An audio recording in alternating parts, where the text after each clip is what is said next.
దేవుని నామంలో మీ అందరికీ వందనములు చెల్లిస్తున్నాను. ముఖ్యంగా వేదిక మీద ఉన్న పాస్టర్ గారు ఎవరైతే నన్ను ఆహ్వానించారు, పాస్టర్ యేసుదాస్ గారు, ఇంకా ఆయనతో పాటు కూర్చున్న ఆరోన్ గారు, ఇంకా తిమోతి గారు, హృదయపూర్వకంగా నా వందనాలు చెల్లిస్తున్నాను. మరి ముఖ్యంగా దేవాది దేవుడు, రాజుల రాజు, ప్రభుల ప్రభు, ఆయనకు వేలాది కోట్లాది వందనాలు, స్తుతులు, స్తోత్రాలు చెల్లిస్తున్నాను. ఎందుకంటే మీ మధ్యలో నాకు నిలబెట్టి ఈ అవకాశం ఇచ్చినందుకు ఆయనకు వేలాది కోట్లాది వందనాలు, స్తుతులు, స్తోత్రాలు చెల్లిస్తున్నాను. సాక్ష్యంలో పోకముందు ఒక చిన్న ప్రార్థన చేసుకుందాం. దాని తర్వాత నేను సాక్ష్యం పంచుకుంటాను. అందరి కళ్ళు మూసుకున్నట్టయితే దేవ తండ్రి స్తోత్రం, నైనా స్తోత్రం దేవ ప్రభువా, త్రియేక దేవ మీకు వేలాది కోట్లాది వందనాలు, స్తుతులు, స్తోత్రాలు చెల్లిస్తున్నాను. ఎన్నో జీవితాల్లో ఎన్నో అద్భుతాలు చేసిన దేవుడు, ప్రతి ఒక్క జీవితంలో మీరు అద్భుతాలు చేస్తూనే వచ్చారు. నా జీవితంలో కూడా మీరు ఎన్నో అద్భుతాలని చేశారు తండ్రి. కాబట్టి ఈరోజు నేను ఏదైతే సాక్ష్యం పంచుకోబోతున్నానో ఆ సాక్ష్యం వల్ల ఇక్కడ కూర్చున్న ప్రజలు వాళ్ళు కూడా క్రీస్తులో నడిచి వాక్యానుసారంగా వాళ్ళ జీవితం ఉండేలా వాళ్ళకు సహాయం చేయమని, సాక్ష్యం ద్వారా వాళ్ళు కూడా బలపడేలా వాళ్ళకు సహాయం చేయమని యేసయ్య అతి పరిశుద్ధ నామంలో ప్రార్థించి బతిమలాడి వేడుకుంటున్నాం పరమ తండ్రి. Amen, amen, amen. Once again praise the lord everyone. నా పేరు పాస్టర్ అహ్మద్ హుసేన్ రయీస్ పాల్. అంటే గతంలో నా పేరు అహ్మద్ హుసేన్ ఉండేది, ఇప్పుడు రయీస్ పాల్ అని పెట్టుకున్నాను. నా గురించి నేను చెప్పాలంటే ముఖ్యంగా నా భార్య, నా కొడుకు గురించి ఒక చిన్న ఇంట్రొడక్షన్ కూడా నేను ఇచ్చుకోవాలి. నా భార్య పేరు వన్యా లిజీ, నా కొడుకు పేరు షాన్ ఎనోక్. నా భార్య ఒక క్రైస్తవరాలే. ఆమెకు పెళ్లి చేసుకున్నందుకు నేను క్రిస్టియన్గా మారలేదు. ఇంకో ముఖ్య గమనిక, నేను ఒక ముస్లిం కుటుంబం నుంచి రక్షింపబడిన వ్యక్తిని కాబట్టి నాకు తెలుగు సరిగ్గా రాదు. నా ప్రాపర్ వచ్చేసి మహబూబ్ నగర్ తెలంగాణ, అయినా కూడా నాకు తెలుగు సరిగ్గా రాదు. కొంచెం మాట్లాడేటప్పుడు నాలుక తడబడుతుంటే అడ్జస్ట్ చేసుకోండి, తట్టుకోండి అని మాట. తట్టుకోగలుగుతారు కదా? సరే, థ్యాంక్ యూ. అయితే నా భార్య పేరు వన్యా లిజీ, నా కొడుకు పేరు షాన్ ఎనోక్. పెళ్లి కాకముందు ఆ పెళ్లి కూడా ఎలా జరిగిందంటే, నాది వచ్చేసి లవ్ మ్యారేజ్. పెళ్లి కాకముందు నా భార్యకు చాలా ప్రామిసెస్ చేశాను. ఏమని అంటే, పెళ్లి తర్వాత నువ్వు ఒక క్రైస్తవరాలుగా ఉండిపోవచ్చు, కానీ నేనైతే ఒక ముస్లింగానే ఉంటాను. డైలీ నువ్వు ప్రేయర్స్ చేసుకోవచ్చు, ప్రతి ఆదివారం నువ్వు చర్చ్కి వెళ్ళొచ్చు అని ప్రేమ గుడ్డి మాయంలో చెప్పేశాను. కానీ ఎప్పుడైతే నా భార్య నా ఇంట్లో అడుగు పెట్టిన తర్వాత ఒక నిజమైన తుర్కోడికి, ఆ తుర్కోడు అంటే సారీ, ఒక ముస్లిం సహోదరుడికి ఆ కోపం వస్తుందో అలాంటి కోపం నాకు వచ్చి, ఎట్లా అంటే ఫస్ట్ నా భార్యకు రూమ్లో పంపించాడు, దాని తర్వాత నేను పోయాను. రూమ్లో పోతే చూస్తే నా భార్య ముఖాల మీద కూర్చొని ప్రార్థిస్తుంది. నా భార్య ప్రార్థిస్తుండగా ఒక తుర్కోడు మరలా ఒక ముస్లిం సహోదరుడికి వచ్చిన కోపం ఎంత వస్తుందో అంత కోపం నాకు వచ్చింది. ఆ కోపంతో నా భార్యది జుట్టు, కరెక్టే చెప్పాను, జుట్టు పట్టుకొని లేపినాను. లేపి ఒకటే అన్నాను, సోనా, అంటే ముద్దుగా నా భార్యకి సోనా అని పిలుస్తాను. సోనా, ఈరోజు నువ్వు ప్రేయర్ చేసుకున్నావేమో, this was the last prayer of your life. ఒకవేళ నాతో ఉండాలని అనుకుంటే ఒక ముస్లిం లేడీ లాగా నువ్వు ఉండాలి. ఏదైతే మా ఇంట్లో పాటిస్తామో, నమాజ్ ఇంకా అవన్నీ చేస్తామో అవన్నీ నువ్వు కూడా చేయాలంటే. ఆమె ఒకటే అడిగింది, అండి మీరైతే అన్నారు కదా నేను డైలీ ప్రార్థన చేసుకోవచ్చు, ప్రతి ఆదివారం చర్చ్కి పోవచ్చు. అయితే నేను ఒకటే అన్నాను, ఆ ప్రేమలో ఉన్న గుడ్డి మాయంలో నేను చెప్పేసినానేమో, కానీ ఇప్పుడు ఆ ఆంక్ పేసేవో పర్దా చలేగా, అంటే కంటి ముందల నుంచి ఏమంటారు సార్, తెరా తొలగిందంట. అయితే ఆ మాట అనేసరికి నా భార్య షాక్లో ఉండిపోయి ఏం చెప్పలేని స్థితిలో ఒక ముస్లింగానే దగ్గర 15 సంవత్సరాలు మంచిగా నటించింది. ఎలాంటి నటన అంటే ఆ నటనని చూసి నాకు షాక్ అంటే నేను ఇప్పుడు తెలిసింది నటన అని. కానీ దానికన్నా ముందు నేను నిజంగా ఆమె ఒక ముస్లిం సహోదరాల్లాగా ఉంది కానీ ఉన్నందుకు నేను చాలా సంతోషపడ్డాను. కానీ ఎప్పుడైతే చాలా సార్లు మేము తినేటప్పుడు మాకు ఒక అలవాటు ఏముండే అంటే మాకు బట్టల షోరూమ్స్ పెద్ద పెద్ద షోరూమ్స్ ఉండేవి. ఆ షాప్ బంద్ చేసుకొని రాత్రి మేము ఇంటికి వచ్చేసరికి అందరు ఫ్యామిలీ కలిసి, జాయింట్ ఫ్యామిలీ మాది అప్పట్లో, అందరు ఫ్యామిలీ కలిసి మేము కలిసి తింటుండే. తినేటప్పుడు టీవీ ఆన్ చేసుకొని అప్పట్లో చాలా ఫేమస్ సీరియల్స్ వస్తుండే, ఆ సీరియల్స్ చూసుకుంటూ తినే అలవాటు, లేదంటే ఒక మూవీ పెట్టుకొని తినేట అలవాటు. కానీ నా భార్య తినడానికి కూర్చున్నప్పుడు ఆహారం మీద ఇట్లా చేతి పెట్టుకొని టీవీ వైపు చూస్తూ లోపల ప్రార్థిస్తుండే. నాకు ఎన్నోసార్లు ఆమె మీద డౌట్ వచ్చిండే. అయితే ఒకసారి సొనా అని పిలిచిన, పలకలే. రెండోసారి పిలిచిన, పలకలే. మూడోసారి పడల్ అని కొట్టి సమజమే నయ్యారా తుమారికు, అప్పటి నుంచి పిలుస్తాను అర్థం అవ్వట్లేదంటే, అయ్యో సారీ అండి, నేను అక్కడ యాక్చువల్గా నేను ఫోకస్ నాది మొత్తం ఇంట్రెస్ట్ టీవీ మీదనే. కానీ నీకు అచ్చా సరేలే, టీవీలో ఏం చూపించిందంటే, నువ్వు చూస్తూనే ఉన్నావు కదా, మళ్ళీ నేను ఎందుకు స్టోరీ చెప్పాలని ఆమె ఫోకస్ అక్కడ ఇంట్రెస్ట్ లేనే లేదు. ఏమంటే లోపల ప్రార్థన చేసుకొని మొదలు చేస్తుంది నా భార్య.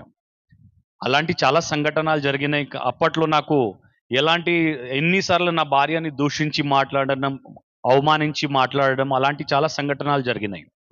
ఎందుకంటే నేను ఆమెకు అన్న, తుమారేసే అంటే నీకన్నా ఒకవేళ నేను నీకు పెళ్లి చేసుకోకుండా ఒక మంచి ముస్లిం అమ్మాయిని చేసుకుంటేనా బాగుండేనేమో.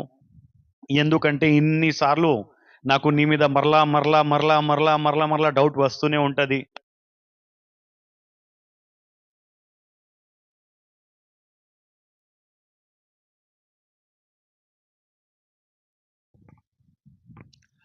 నువ్వు అంటావు నేనైతే ఒక ముస్లిం లేడీగానే ఉన్నానండి అంటే, ఎందుకో నాకు నమ్మబుద్ధి అయితే లేదు.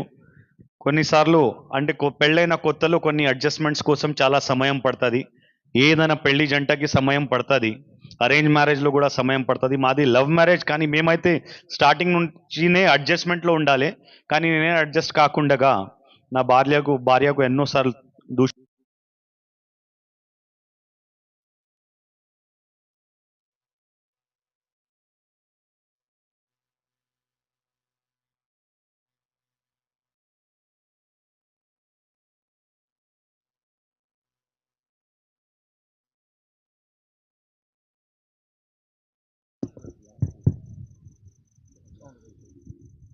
అయితే ఎన్నోసార్లు నా భార్యకి దూషించి మాట్లాడడం, తిట్టడం, అవమానించడం అందరి ముందర, అలాంటి చాలా సంఘటనలు జరిగినాయి. జరిగిన తర్వాత అట్లా చూస్తూ చూస్తూ దగ్గర దగ్గర 15 సంవత్సరాలు అయిపోయింది. 2004లో నా పెళ్లి జరిగింది. 2019 దాకా ఒక సంఘటన ఏం జరిగిందంటే, మా ఇంట్లో నవంబర్ మంత్ 2019లో నా భార్యది వార్డ్రోబ్ నేను ఎప్పుడు కూడా తెరిచి చూడను. కానీ అన్ఎక్స్పెక్టెడ్గా ఆ రోజు నేను హాఫ్ షర్ట్ వేసుకున్నాను. నా భార్య వార్డ్రోబ్ అంటే బీరువాకి తాళాలు ఉండేది. ఆ తాళం నా చేతికి తగిలి ఓపెన్ అయిపోయింది. నేను ఎప్పుడు కూడా నా భార్యది వార్డ్రోబ్ చెక్ చేయను నా లైఫ్లో. కానీ ఆ రోజు సడన్గా ఓపెన్ అయ్యేసరికి ఇట్లా దొబ్బి బంద్ చేయనికి పోతే ఇదే బైబిల్ కనబడింది నాకు. ఈ బైబిల్ కనబడేసరికి నాకు కోపంలో, ఒక తుర్కోడికి వస్తుంది కదా ఆ కోపం, ఎంతగానం వచ్చి అంటే ఒక ముస్లిం సహోదరుడికి వస్తుంది కదా ఆ కోపం, టాప్ టు బాటమ్ ఆ కోపంతో రగిలిపోతున్నా నేను గట్టిగా బెడ్రూమ్ నుంచి అడిచాను, ఏయ్ సోనా ఇక్కడ రా అన్న. ఆమె భయపడి ఎందుకు ఇంత గట్టిగా అరిచి పిలిచినాడని సడన్ గా ఉరుక్కుంటా రూమ్ లో వచ్చింది. ఏమైందండి అంటే, ఏ బైబిల్ కైకు ఈ బైబిల్ నీ వార్డ్రోబ్ లో ఎందుకు ఉందన్న.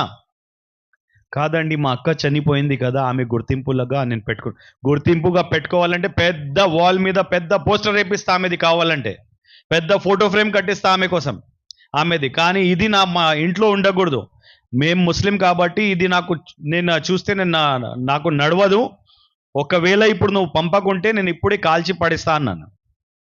సరే అండి అనింది. ఆ రోజు మా అత్తమ్మ, మా వదినమ్మ కూడా మా ఇంట్లో పడి ఉన్నారు. అయితే మా అత్తమ్మకి గట్టిగా పిలిచాను, అత్తమ్మ గారు అని పిలిచాను. పిలిచిన తర్వాత ఆ అత్తమ్మ గారు ఏం చేసిందంటే, భయపడి ఇంత గట్టిగా ఎందుకు పిలుస్తున్నాడని ఆమె భయపడి వచ్చారు. చెప్పండి రైజ్ అన్నారు. అత్తమ్మ, ఈ బైబిల్ తీసుకోండి, ఇక్కడ నుంచి మీరు వెళ్ళిపోండి అన్నాను. వెళ్ళిపోమనేసరికి సరే అన్నారు. దాని తర్వాత నా భార్య మీద కోపంతో నేనేం చేసిన అంటే బ్రేక్ఫాస్ట్ చేయకుండగా నా కార్ తీసుకొని హైదరాబాద్ ప్రాంతం మొత్తం తిరుగుతూనే ఉన్నా రాత్రి దాకా. పొద్దున్న 10:30కి బయలుదేరిన నేను రాత్రి 1:30 దాకా మొత్తం హైదరాబాద్ తిరుగుతూనే ఉన్నా. రాత్రి 1:30కి నేను అనుకున్న కొంచెం కోపం నాది చల్లారిపోయిన తర్వాత సరేలే ఇప్పుడు ఇంటికి పోదాం. ఇంటికి పోతే బెల్ కొట్టిన తర్వాత నా భార్య డోర్ ఓపెన్ చేస్తే మా అత్తమ్మ గారు మా వదినమ్మ గారు అక్కడనే పడి ఉన్నారు. అంటే వాళ్ళేమనుకున్నారంటే ఓహో ఈ రయీస్ గారు అంటే మా అల్లుడు గారు ఈయన ఎట్లా ఎంత కోపం ఉంది ఈయనకు మాకు తెలుసు. ఎందుకంటే ఒకసారి ఒక సంఘటన ఏం జరిగిందంటే మా అత్తమ్మ ముందల్లే నేను మా భార్యని ఒకసారి మా భార్య మీద చేతెత్తిన అంటే కొట్టినప్పుడు ఆ కోపం మా అత్తమ్మ గారు చూశారు. ఆ రోజు చూసి నా కోపం భయపడి అమ్మా ఒక్కవేళ మేము ఇక్కడ నుంచి వెళ్ళిపోతే నా కూతురుని కొడతాడో తిడతాడో లేదా చంపేస్తాడో తెలియదు, ఎందుకంటే ఈరోజు బైబిల్ కనబడింది కదా అని ఆలోచనతో వాళ్ళు అక్కడనే ఉండిపోయారు. చూస్తూ నవంబర్ మంత్ 2019లో ఇంకా 2 వారాలు అట్లానే గడిచిపోయినాయి. నా భార్య మీద కోపంతో నా కోపం కొంచెం చల్లారిపోయిన తర్వాత చూస్తే మా అత్తమ్మ పోతనే లేదు. లాస్ట్కి 2 వారాలు గడిచిన తర్వాత మెల్లగా మా అత్తమ్మ దగ్గర పోయి అత్తమ్మ గారు ఇప్పుడు మీరు ఇక్కడ నుంచి వెళ్ళొచ్చు, ఎందుకంటే ఈరోజు నేను మా అమ్మ మీద ప్రమాణం వేసి చెప్తున్నాను, మీ కూతురుని కొట్టను తిట్టను ఏది కూడా చేయను, ఇప్పుడు మీరు వెళ్ళొచ్చు అన్న. ఆ మాట విన్న తర్వాత వాళ్ళ మనసులో వాళ్ళ హృదయంలో నెమ్మది కలిగి అమ్మా ఇప్పుడు రయీస్ గారు అంటే అల్లుడు గారు వాళ్ళ అమ్మ మీద ప్రమాణం చేశారు కాబట్టి ఖచ్చితంగా ఈయన మాట మీద ఉంటారని ఆమెకు తెలుసు. ఎందుకంటే ఒక్కసారి మా అత్తమ్మ గారు ముందరనే నేను మా భార్యని కొట్టినప్పుడు ఆ రోజు నేను ప్రమాణం చేశాను ఏమని, ఈ రోజు నుంచి అత్తమ్మ మా అమ్మ మీద వట్టేసి చెప్తున్నాను, ఎప్పుడు కూడా మీ కూతురు మీద నేను చేతెత్తను. అప్పటి నుంచి ఈ బైబిల్ కనబడేదాకా కూడా నేను చేతెత్తలే. కానీ ఎప్పుడైతే బైబిల్ కనబడిందో కోపం చూపించాను. కోపం చూపిస్తే వాళ్ళు భయపడి పోక ఉన్నందుకు నేను వాళ్ళకు మరలా మాట ఇచ్చాను, మా అమ్మ మీద వట్టేసి చెప్తున్న అత్తమ్మ ఇప్పుడు మీరు ఇక్కడ నుంచి సెలవు తీసుకోవచ్చు అంటే ఆ ధైర్యంతో వెళ్ళిపోయారు. వెళ్ళిపోయిన తర్వాత ఒక వారం కూడా కాలేదు, డిసెంబర్ మంత్ మొదలైంది, డిసెంబర్ ఫస్ట్ వీక్. ఇప్పుడు డిసెంబర్ అంటే అందరికీ తెలుసు, డిసెంబర్లో క్రిస్మస్ ఉంటుంది కాబట్టి ఫుల్ సందడి ఉంటుంది మన ఇంట్లో. అందరింట్లో ఉండనట్టు మా ఇంట్లో అయితే అస్సలు ఉండదు. కానీ నాకైతే బట్టల వ్యాపారస్తుడిని కదా అప్పట్లో. నేను కర్నూలు ప్రాంతంలో ఎస్టీబీసీ కాలేజ్ ఎదురుగానే నాకు ఒక షాప్ ఉండేది, ఫర్ ఎవర్ ఫర్ మెన్ అని. అలాంటి దగ్గర 8 షాపులు నాకు హైదరాబాద్, సికింద్రాబాద్, కర్నూలు, పెబ్బేర్, కొత్తకోట అలాంటి ప్రాంతాల్లో అన్నీ ఉండేటివి అప్పట్లో. అయితే క్రిస్మస్ సీజన్ హైదరాబాద్ కన్నా కర్నూలు మన కొత్తకోట, పెబ్బేర్ కన్నా ఇక్కడ కర్నూలు ప్రాంతంలో ఎక్కువ నడుస్తుందని రెగ్యులర్గా ప్రతి డిసెంబర్ 15th నాడు నేను వచ్చి 15th నుంచి 25th డిసెంబర్ దాకా నా షాప్లో కూర్చొని డబ్బులు మొత్తం సర్దుకొని జోబులో వేసుకొని మరలా వెళ్ళిపోతుండే. కానీ నా భార్య మీద ఉన్న కోపంతో నేనేం చేసిన అంటే డిసెంబర్ 1కే వచ్చేసాను. ఎప్పుడు కూడా డిసెంబర్ 15కి వస్తాను, ఈసారి డిసెంబర్ 1కే వచ్చేసాను. వచ్చిన తర్వాత డైలీ నా భార్య నాకు ఫోన్ చేయడం, ఆమెకు దూషించి మాట్లాడడం, నేను ఫోన్ కట్ చేసి పెట్టేయడం. అలాంటి దగ్గర 22 డేస్ జరిగింది. 1 డిసెంబర్ నుంచి 22nd డిసెంబర్ దాకా జరిగింది. 23rd నాడు ఏం జరిగిందంటే 22nd నాడు ఏం జరిగిందంటే ఒక అబ్బాయి, ఒక కుమారుడు అంటే ఒక అబ్బాయి, నేను అనుకుంటా ఇక్కడ కూర్చున్నారు కదా సెకండ్, ఒకసారి లే బాబు, ఒకసారి లే, ఇంతే ఉంటాడు, ఇంతే ఉంటాడు. అబ్బాయి కూడా సేమ్ ఇట్లానే నవ్వుతూ చిరునవ్వుతో మంచిగా స్మైల్ ఇస్తూ నా దగ్గర షాప్, హాయ్ అన్నయ్య బాగున్నావా అంటే, ఒక కస్టమర్ మన షాప్కు వస్తే పలుకుతే మనం కూడా పలుకుతాం కదా. హాయ్ అన్నయ్య బాగున్నారా అంటే, బాగున్నా బాబు, నువ్వు బాగున్నావా అన్నాను. బాగున్నా అన్న. ఏమన్నయ్య ఒక్కరిని కనిపిస్తున్నారు, ఎవరు కనిపిస్తలేరంటే నేను షాక్ అయ్యాను. నేనన్నా 22 మెంబర్స్ స్టాఫ్ మెంబర్స్ ఉన్నారు, దగ్గర 20 పైన కస్టమర్స్ ఉన్నారు షాప్లో, 40-50 మంది షాప్లో పెట్టుకొని ఎవరు లేరు అంటున్నాడు వీడు. నేనన్నా ఇంతమంది ఉన్నారు కదా బాబు. అట్లా కాదన్నయ్య, మీ అక్క ఇంకా మీ కొడుకు రాలేదా అన్నాడు. అంటే ప్రతి సీజన్లో ఒకవేళ నా కొడుకుకి హాలిడేస్ ఉంటే నా కొడుకుకి నా భార్యకి నేను కర్నూలు నాతో పాటే తీసుకొని వచ్చేస్తుండే. మా షాప్ పైననే లాడ్జ్ ఉండేది, ఆ లాడ్జ్లో ఒక రూమ్ తీసుకొని వాళ్ళని అక్కడనే పెడుతుండే. అక్కడనే పెట్టి వాళ్ళు ఒకవేళ కర్నూలు మొత్తం తిరగడం చేయడం. నా భార్య వాళ్ళ బంధువులు కూడా కర్నూలులో చాలా మంది ఉంటారు. అయితే వాళ్ళకు ఏం చేస్తుండే అంటే నా భార్యకు పోయి ఒక దినం ఉంటావంటే అక్కడ ఉండిరా, వాళ్ళతో కలిసిరా, ఒక పూట వీళ్ళతో కలిసిరా, అందరి దగ్గర పంపిస్తుండే. కానీ అప్పట్లో ఏం జరిగిందంటే 22 డిసెంబర్ దాకా నా భార్యకి నేను పిలవలేదు. ఆ 22 రోజు ఆ అబ్బాయి వచ్చేసి హాయ్ అన్నయ్య బాగున్నావా అంటే బాగున్నా అన్నాను. ఇప్పుడు మీరే షాప్కి వెళ్ళారనుకోండి, ఏదైనా షాప్కి మీరు రెగ్యులర్గా పోతారు. పోయిన తర్వాత ఆ సౌకార్ని మీరు అడుగుతారు, ఏమన్నయ్య బాగున్నారంటే మీరు బాగున్నారని అంటారు. జవాబు ఒకరితో ఒకరు మాట్లాడుకోవడం కామనే అది. ఎందుకంటే మీకు తెలిసిన వాళ్ళు కాబట్టి. వాడైతే నాకు కాకుండా నా భార్యకి తెలిసినోడు. అయితే అంటే ఒక కస్టమర్ అని తెలుసు, కానీ అంత ఘోరంగా నాకు తెలియదు. అంటే అంత దగ్గరగా ఉన్నాడని నాకు తెలియదు. అయితే వాడు నాకు పలకరిస్తుండగా, అవునా 2 డేస్లోనే క్రిస్మస్ ఉంది కదా, అక్క రాలేదా అంటే, కాదు బాబు రాలేదు, కొడుకుది స్కూల్ ఉంది కదా దానికోసమే రాలేదన్న. అవునా, బట్టలు కావాలా చూసుకోండి లోపల అన్న. అయితే లోపల పోయి మరలా కౌంటర్ దగ్గర వచ్చింది.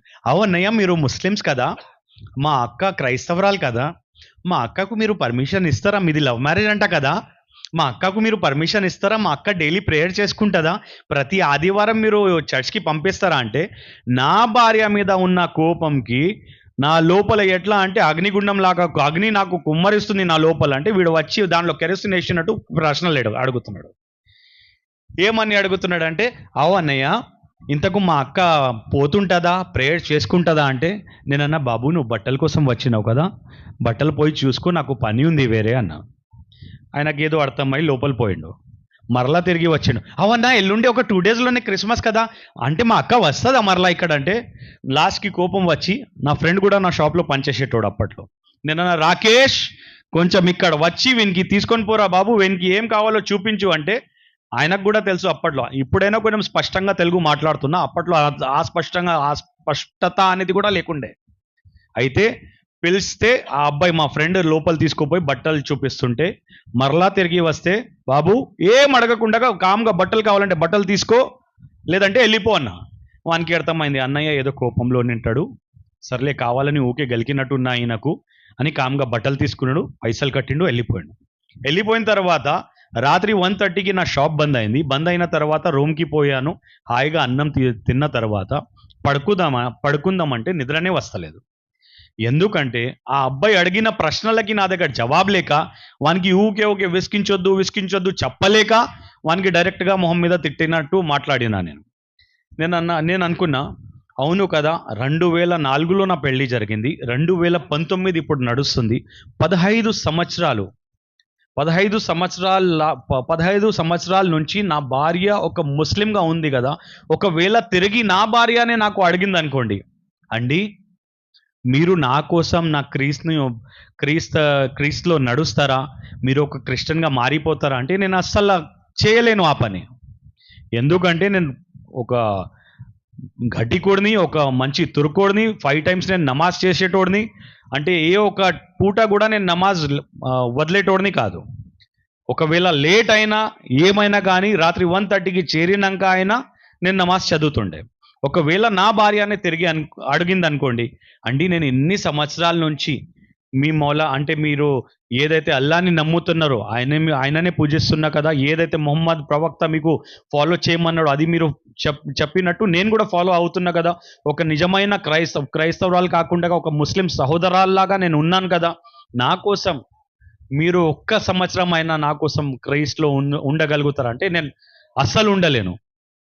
నేను అనుకున్నా, నా భార్యకి ఒక న్యాయం, నాకొక న్యాయమా అంటే, నా భార్యకి పెళ్లి కాకముందు నేనే మాట ఇచ్చాను, నువ్వు ఒక క్రైస్తవురాలుగా ఉండొచ్చు, కానీ ఎప్పుడైతే నా భార్య నా ఇంట్లో అడుగు పెట్టిందో అప్పటి నుంచి ఇప్పటిదాకా హింసిస్తూనే ఉన్నా. అంటే మెంటల్లీగా ఎంత హరాస్ చేసినానంటే ఆమెకు, ఆ రోజు ఊహించుకున్నాను. ఆ రోజు రాత్రి మొత్తం నిద్ర పట్టలే నాకు. ఈ ఆలోచనలతోనే పొద్దున 7:30 23rd మార్నింగ్ 7:30 నేను పడుకున్నాను. మార్నింగ్ మరలా 10:30కి లేచి నా భార్యవి 2 మిస్ కాల్స్ చూశాను. ఆ మిస్ కాల్స్ చూసి అబ్బా నా భార్య ఫోన్ చేసింది కదా అని తిరిగి నేను ఫోన్ చేశాను. నా భార్యకి ఫోన్ చేస్తే, అండి మీరు నన్ను ఫోన్ చేశారు అంటే, ఈ 22 డేస్లో ఒక్కసారి కూడా నేను నా భార్యకి ఫోన్ చేయలేదు. ఆమెనే నాకు ఫోన్ చేస్తుండే, ఆమెకి దూషించి మాట్లాడి నేను ఫోన్ కట్ చేసేస్తుండే. కానీ 23rd నాడు నా భార్యకు మరలా తిరిగి నేను కాల్ చేస్తే, అండి మీరు నన్ను కాల్ చేశారా? అవును సోనా, నేనే నీకు కాల్ చేశాను. ఏం లేదు, ఒక ఇంపార్టెంట్ విషయం మాట్లాడే. చెప్పండి అండి అంటే, ఏం లేదు, ఈరోజు షాంది స్కూల్ అయిపోయిన ఎంబడనే నువ్వు షాన్ని తీసుకొని కర్నూలుకి వచ్చేసేయి అన్నాను. అవునా అండి, సరేలే అండి వచ్చేస్తాను. లేదంటే కారు పంపమంటే ఇక్కడ నుంచి కారు ఎందుకు కారు పంపిస్తారండి, మేమిద్దరు బస్ పట్టుకొని వచ్చేస్తామని. ఆ సంతోషంతో పొంగిపోయి నా భార్య ఏం చేసిందంటే హాఫ్ డేనే నా కొడుకుకి స్కూల్ నుంచి తీసుకొని వచ్చేసింది. తీసుకొని వచ్చి డైరెక్ట్గా బస్ ఎక్కి కర్నూలుకి చేరింది. 8 o'clock బిఫోర్, సాయంత్రం ఇదే టైంకి చేరింది మా భార్య గారు. ఇంకా నా కొడుకు గారు నా షాప్ దగ్గర వచ్చారు. హాయ్ అని చూపిస్తే డైరెక్ట్ షాప్ బయట పోయి తాళాలు ఇచ్చేసి, పైన లాడ్జ్లో మీకోసం బుక్ చేశాను, ఫటాఫట్ మీరు జల్దీ రెడీ అయ్యి కిందికి రండి అన్నాను. వాళ్ళు 8:30 లోపల రెడీ అయిపోయి కిందికి వచ్చారు. ఈ కార్లో ఏసీ ఆన్ చేసేసి కార్లో కూర్చోండి మీరు అన్నాను. నేను నా పిల్లల్ని అన్నాను, బాబు మై అభి జారు అంటే నేను వెళ్తున్నా ఇప్పుడు నా భార్యకి తీసుకొని కూడా బయట పని మీద, మీరు ఒక పని చేయండి, రాత్రి దాకా నేను ఇప్పుడు రాను, డైరెక్ట్ రాత్రి బంద్ చేసేటప్పుడే వస్తానంటే సరే అన్నయ్య అన్నారు. వాళ్ళకు కౌంటర్ది తాళాలు అప్పగించుకొని నేను నా భార్యకి కార్లో తీసుకొని కోల్స్ చర్చ్ దగ్గర తీసుకుపోయాను. కోల్స్ చర్చ్ దగ్గర తీసుకోపోతే, ఇప్పుడు ఇక్కడ నుంచి మనం కోల్స్కి వెళ్ళాలంటే, చర్చ్కి వెళ్ళాలంటే యూ టర్న్ తీసుకొని వెళ్ళాలి కదా. యూ టర్న్ తీసుకొని చర్చ్ గేట్ లోపల నా బండి పోతుంటే నా భార్య వనకడం స్టార్ట్ అయింది. వామ్మో, అంటే ఈయనకు ఇప్పటిదాకా నా మీద కోపం తగ్గలేదు గనుక ఈయన నాకు ఇప్పుడు ఇక్కడ తీసుకొని వచ్చిండా, అంటే ఇక్కడ మా బంధువులు ఉంటారని తెలిసి అందరి ముందర నన్ను అవమానించడానికి ఇక్కడ తీసుకొని వచ్చిండా అంటే, లాస్ట్కి నేను బండి ఆపి దిగు సోనా అన్నా. అండి నీ కాలు మొక్తా అండి, ఇప్పటిదాకా నువ్వు మర్చిపోలేదా? నిజంగా అండి, నాకు అట్లాంటివి ఏం లేదు, నేను ఎప్పుడు కూడా నేను బైబిల్ చదువుతలేను, నిజంగా అది మా అక్కదే అండి అంటే, ఏం లేదు ఫస్ట్ నువ్వు దిగు అన్నాను.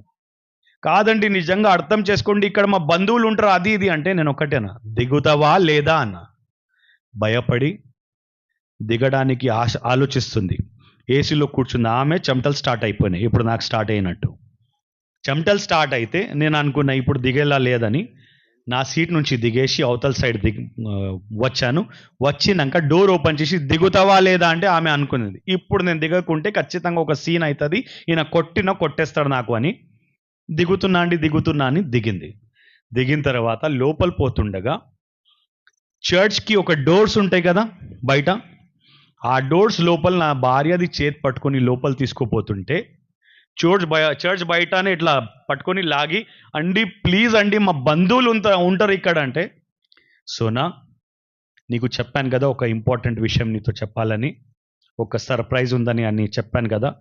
ఆమె సర్ప్రైజ్ అంటే ఆమె ఏమనుకుందంటే, ఓహో సీజన్ బాగా జరిగినట్టుంది, దానికోసమే ఒక 2-3 తులాలు నా కోసం బంగారమైనా తీసుకొని ఉంటాడు, లేదంటే కర్నూలు ప్రాంతంలో ఏదైనా ఒక చిన్న ఒక 2-3 సెంటు ఒక ప్లాట్ అయినా తీసుకొని ఉంటాడు అని ఆలోచన అనుకునింది.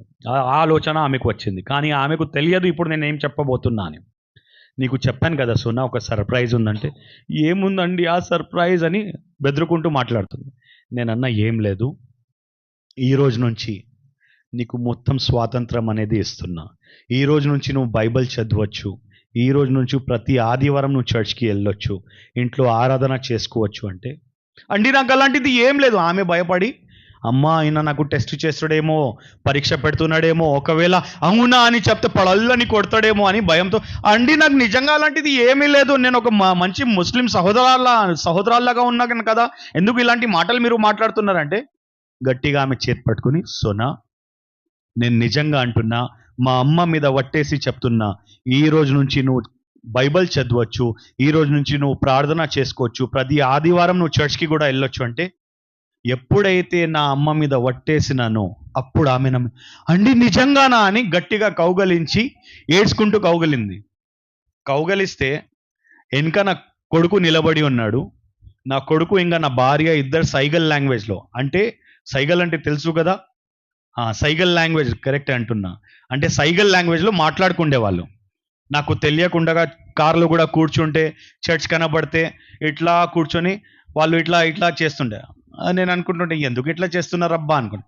అంటే చర్చ్ ముందల నుంచి ఒకవేళ నా బండి పోయింది అనుకోండి, బేటా నువ్వు ప్రేయర్ చేసుకున్నావా, చర్చ్ ముందల నుంచి పోయినాం కదా, ఏదైనా యాక్సిడెంట్ జరిగినా, దేవా ఈయనకు స్వస్థపరచు అని ఇలాంటి ప్రార్థన వాళ్ళు చేసుకుంటుండే. ఇద్దరు కూడా ఒకరిని ఒకరు చూసి షాన్ మమ్మ ఇట్లా మాట్లాడుకుంటే అర్థమైపోతుండే. అంటే ఇప్పుడు అర్థమైనాయి ఇవి, అప్పట్లో కాదు. వాళ్ళ టెస్టిమనీ విన్న తర్వాత అర్థమైనాయి.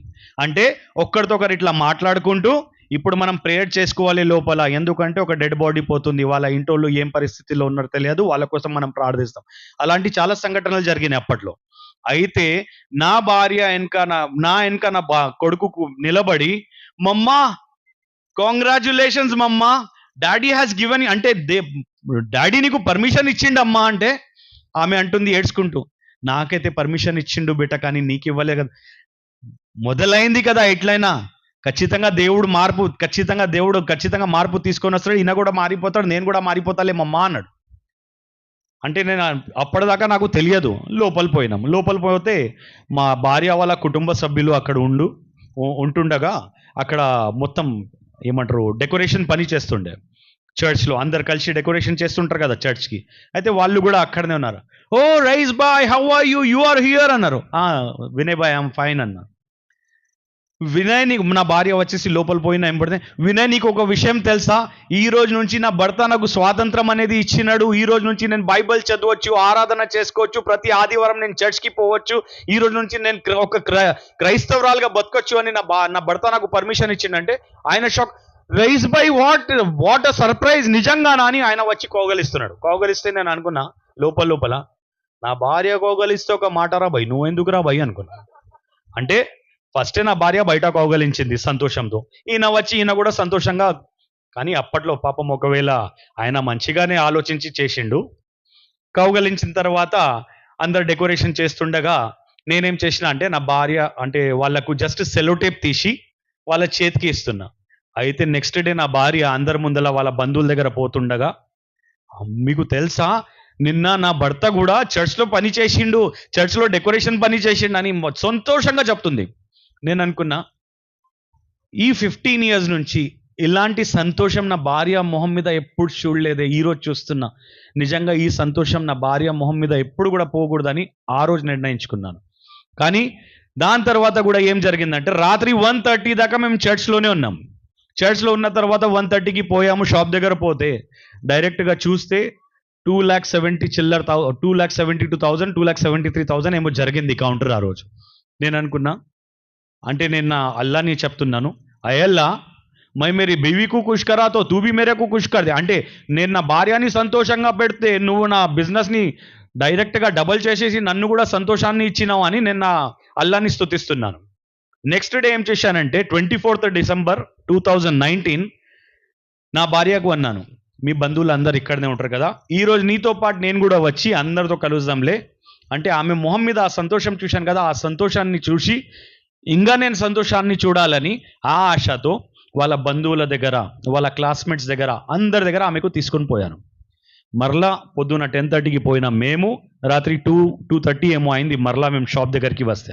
అప్పుడు కూడా కెక్కిన జనాలు ఉన్నారు. మార్నింగ్ 3:30 4 o'clock దాకా జనాలు ఉన్నారు నా దగ్గర మా షాప్లో. ఆ రోజు లెక్క చూస్తే 4,72,000 highest counter of my life. అంటే ఎప్పుడు కూడా 4,72,000 నా లైఫ్లో ఎప్పుడు కూడా అంత కౌంటర్ ఎప్పుడు కూడా ఒక్క దినంలో నేను చూడలేదు. ఆ రోజు ఫస్ట్ డే నా లైఫ్లో చూసింది నేను. అంటే నేను ఎన్ని కౌంటర్స్ ఎన్ని షాప్స్ పెట్టినా that was the highest counter for me. దాని తర్వాత నేను అనుకున్నా, ఆయే ఖుదా సచ్మే తు బహుత్ బడా విశ్వ విధాత హై, అంటే నీ తప్ప ఎవరు దేవుడు లేరు అని నేను అల్లాకి స్తుతిస్తున్నా. నెక్స్ట్ డే 25th December నాడు ఏం జరిగిందంటే నా భార్యకు చెప్పాను, నువ్వు జల్దీగా రెడీ అయిపోతే నీకు చర్చ్ దగ్గర వదిలేసి నేను షాప్లో కూర్చోవాలి, ఎందుకంటే మధ్యాహ్నం 1:32 దాకా కొంచెం కస్టమర్స్ ఉంటారు, 1,00,000 రూపాయలదైనా వ్యాపారం జరుగుతుంది, మొత్తం సర్దుకొని జేబులో వేసుకొని వెళ్ళిపోదామని అనుకున్నాను. సరే అనింది. ఆమెకు చర్చ్ దగ్గర వదిలేటప్పుడు ఆమె దిగేటప్పుడు మరలా నా చేతి పట్టుకుని, అండి మీరు ఇప్పుడు ఈరోజు క్రిస్మస్ ఉంది కదా, ఈరోజు మీరు కూడా నాతో పాటు ఇక్కడ వచ్చి కూర్చుంటే నేను కూడా సంతోషిస్తుండే అండి అని. నేను అనుకున్నా 15 years నా కోసం అన్నీ చేసింది కదా, ఒక్క గంట ఆమె కోసం కూర్చోలేనా వాళ్ళ దేవుడి సన్నిధిలో అనుకొని 25th December నాడు 2019 రోజు నేను పోయి ఆ చర్చ్లో కూర్చున్నా, కోల్స్ చర్చ్లో. కూర్చుంటే ఆ రోజు యేసు ప్రభు పుట్టక గురించి మాట్లాడుతున్నారు. ఆయన ఎందుకంటే క్రిస్మస్ మనం సెలబ్రేట్ చేస్తామో దాని గురించి చెప్తున్నారు. చెప్పిన తర్వాత ఆయన టోటల్ హిస్టరీ అంటే పుట్టక నుంచి మరణం, మరణం నుంచి పునరుద్ధానుడు దాకా అంటే అంతగానం చెప్పలే, కానీ కొన్ని వాక్యాలు చెప్పినప్పుడు నేను నా భార్యకి మరలా మరలా మరలా మరలా తిరిగి తిరిగి అడుగుతున్నా. అంటే అప్పట్లో కొంచెం స్పష్టంగా అర్థం కాకుంటుండే తెలుగు. అయితే మరలా ఇప్పుడు ఏమన్నారు ఈ పాస్టర్ గారు ఇప్పుడు అన్నారు కదా, దాని అర్థం ఏమిటి? అయితే కొన్ని వాక్యాలు ఆయన చెప్పిన మాటలు ఎలాగొచ్చినాయి అంటే స్వయంగా దేవుడే నాతో మాట్లాడుతున్నట్టు అనిపించింది ఆ రోజు. అప్పటిదాకా దేవుని సన్నిధిలో పోవాలంటే, ఒక చర్చ్లో పోవాలంటే ఎంత కోపం అంటే, ఇలాంటి మహాసభలు ఎక్కడైనా ఏర్పాటు అవుతుందంటే అప్పట్లో ఒక క్రైస్తవుల మీద, ఇప్పుడు నాకు గురాయించి చూడకండి, మీ మీద ఇప్పుడు కోపం లేదు, అప్పట్లో చెప్తున్నాను. అప్పుడు క్రైస్తవుల మీద ఎంత కోపం ఉండే అంటే, ఎక్కడైనా మహాసభలు జరుగుతున్నాయంటే ఆ మహాసభల్లో నేను పోయి బాంబులు వేసి అందరు క్రైస్తవులనే లేపేయాలి, అంత కోపం ఉంటుండే. ఎందుకంటే ఒక క్రైస్తవురాల్ని నేను పెళ్లి చేసుకున్నా కదా. ఇప్పుడు ఒక ముస్లింకి ఎవరైనా అగేన్స్ట్ ఉన్నారంటే ఫస్ట్ క్రిస్టియన్స్ అంటారు వాళ్ళు. కానీ వాళ్ళకి తెలియదు పాపం తుర్కోళ్ళకి ఏమంటే మనం వాళ్ళు కూడా రక్షింపబడాలని మనం ప్రార్థిస్తామని. కానీ అప్పట్లో మేమేమనుకుంటుండే అంటే, నేనేమనుకుంటుండే అంటే, ఈ క్రైస్తవులు ఎవరైతే ఉన్నారో క్రీస్తుని వెంబడిస్తున్నారో ఈయన ప్రవక్త అని దేవుడు అంటున్నారు, ఈయన దేవుడే కాదని మేము అనుకుంటుండే. కానీ ఆ రోజు ఏ రోజు అయితే నేను విన్నానో యేసు ప్రభు గురించి, ఆ కూర్చొని వాక్యం విన్నాను, అప్పుడు వాక్యం అయిపోయిన తర్వాత ప్రార్థన జరిగింది. ఆ ప్రార్థనలో ఏం చేసినంటే, ఫస్ట్ సంఘం కోసం ప్రార్థించారు, సంఘం తర్వాత కర్నూలు ప్రాంతం కోసం ప్రార్థించారు, కర్నూలు ప్రాంతం కోసం తర్వాత మళ్ళీ ఆంధ్రప్రదేశ్ మొత్తం కోసం ప్రార్థించారు, దాని తర్వాత తెలుగు రాష్ట్రాల కోసం ప్రార్థించారు, దాని తర్వాత భారతదేశం మొత్తం కోసం ప్రార్థించారు, దాని తర్వాత ప్రపంచంలో ఉన్న అన్ని దేశాల కోసం ప్రార్థించారు. నేను అనుకున్నా క్రైస్తవులు ఇంత మంచోళ్ళ అంటే, మా మస్జిద్లో అయితే ఇస్లాం కా బోల్ బాలా హో, కాఫిర్ కా ముహ్ కాలా హో, దాని తప్ప ఏది సోది ఉండదు. ఇంత మంచోళ్ళ వీళ్ళు క్రైస్తవులు అనుకొని ఆ రోజు నా నిర్ణయాన్ని అక్కడనే కట్ ఆఫ్ చేసుకొని ఇప్పటి నుంచి నేను క్రైస్తవుల్ని ఆదరించాలి అనుకున్నాను. దాని తర్వాత ఒక వారం కూడా గడచలేదు, అది ఏమంటారు మన సండే రోజు మేము ఆ రోజే హైదరాబాద్కి వెళ్ళిపోయినాం. ఇక్కడ నుంచి కర్నూలు నుంచి హైదరాబాద్ పోయిన తర్వాత సండే వచ్చింది. సండేకి మేము పోయి అక్కడ కూర్చున్నాం చర్చ్లో పోయి కూర్చుంటే బల్లారాధన జరుగుతుంది కదా. బల్లారాధన జరిగేటప్పుడు అందరు అట్లా ట్రే పట్టుకొని ఇట్లా చిన్న చిన్న గ్లాసులు తీసుకొని వచ్చి నా ముందలు తీసుకొని వస్తుంటే నాకు తెలియకుండా నేను ఇట్లా పట్టుకోవడానికి పోయి నేను ఇట్లా పట్టుకొని, సార్ వాట్ ఈస్ దిస్ అన్నా. దిస్ ఇస్ వైన్ అన్నారు. వైన్ అనేసరికి ఆ కోపం ఎంత వచ్చిందంటే, అబ్బా ఇప్పుడే మొన్ననే అనుకున్నా క్రైస్తవులు చాలా మంచోళ్ళు, ఈ క్రైస్తవులకి సిగ్గు అనేది లేదా, చర్చ్లో కూర్చోపెట్టి తాపిస్తున్నారా మందు అనుకున్నా. అంటే ఆయన చెప్పొచ్చు కదా ద్రాక్ష రసం, జస్ట్ గ్రేప్ జ్యూస్ అని చెప్పొచ్చు కదా అప్పుడు. అంటే నాకు తెలియదు కాబట్టి పాపం ఆయన ఇంగ్లీష్లో కొంచెం పాష్గా చెప్పాలని మంచి చర్చ్కి పోయినాం. వైన్ అన్నారు. వైన్ అనేసరికి అప్పుడు నాకు తెలియదు, బల్లారాధన గురించి పూర్తిగా వివరణ తెలియదు. నేను అనుకున్నా అబ్బా మంచి అయింది, ఇప్పుడు సడన్గా వానికి తెలియకుండా ఒకవేళ తీసుకొని నేను తాగేసిన అనుకోండి, ఇప్పుడు నేను చర్చ్ నుంచి బయట పోయినప్పుడు ట్రాఫిక్ పోలీసు వాడు పట్టుకొని సార్ ఒక్కసారి ఊదండి అని డ్రంక్ అండ్ డ్రైవ్ కేసులు లోపలే పెడతాడు అనుకున్నాం. చర్చ్ నుంచి బయట పోయినా ఎంబడినే నా భార్యకు అన్నాను, సోనా తుమ్ షరాబ్ వరాబ్తో నైపియా నాన్న, అంటే నువ్వు మందు అయితే తాగలేదు కదా. మందువా? చర్చ్లో కూర్చున్నాం కదా అండి మనము, మందు నేను ఎందుకు తాగుతా, నేను నా లైఫ్లో ఎప్పుడు మందు తాగలే కదా అండి. అంటే ఏమో మీ క్రైస్తవులు మందు పంచుతున్నారు అక్కడ, నా కొడుకు తాగినాడని భయం అయింది నాకు, బేటా తుమ్తో నైపి అంటే. ఏం మాట్లాడుతున్నావు డాడీను అన్నాడు. ఏం లేదు బేటా, నా చిన్న గ్లాసెస్లో ఓడకలాగా తీసుకొని వచ్చిండ్రు వైన్ అన్న.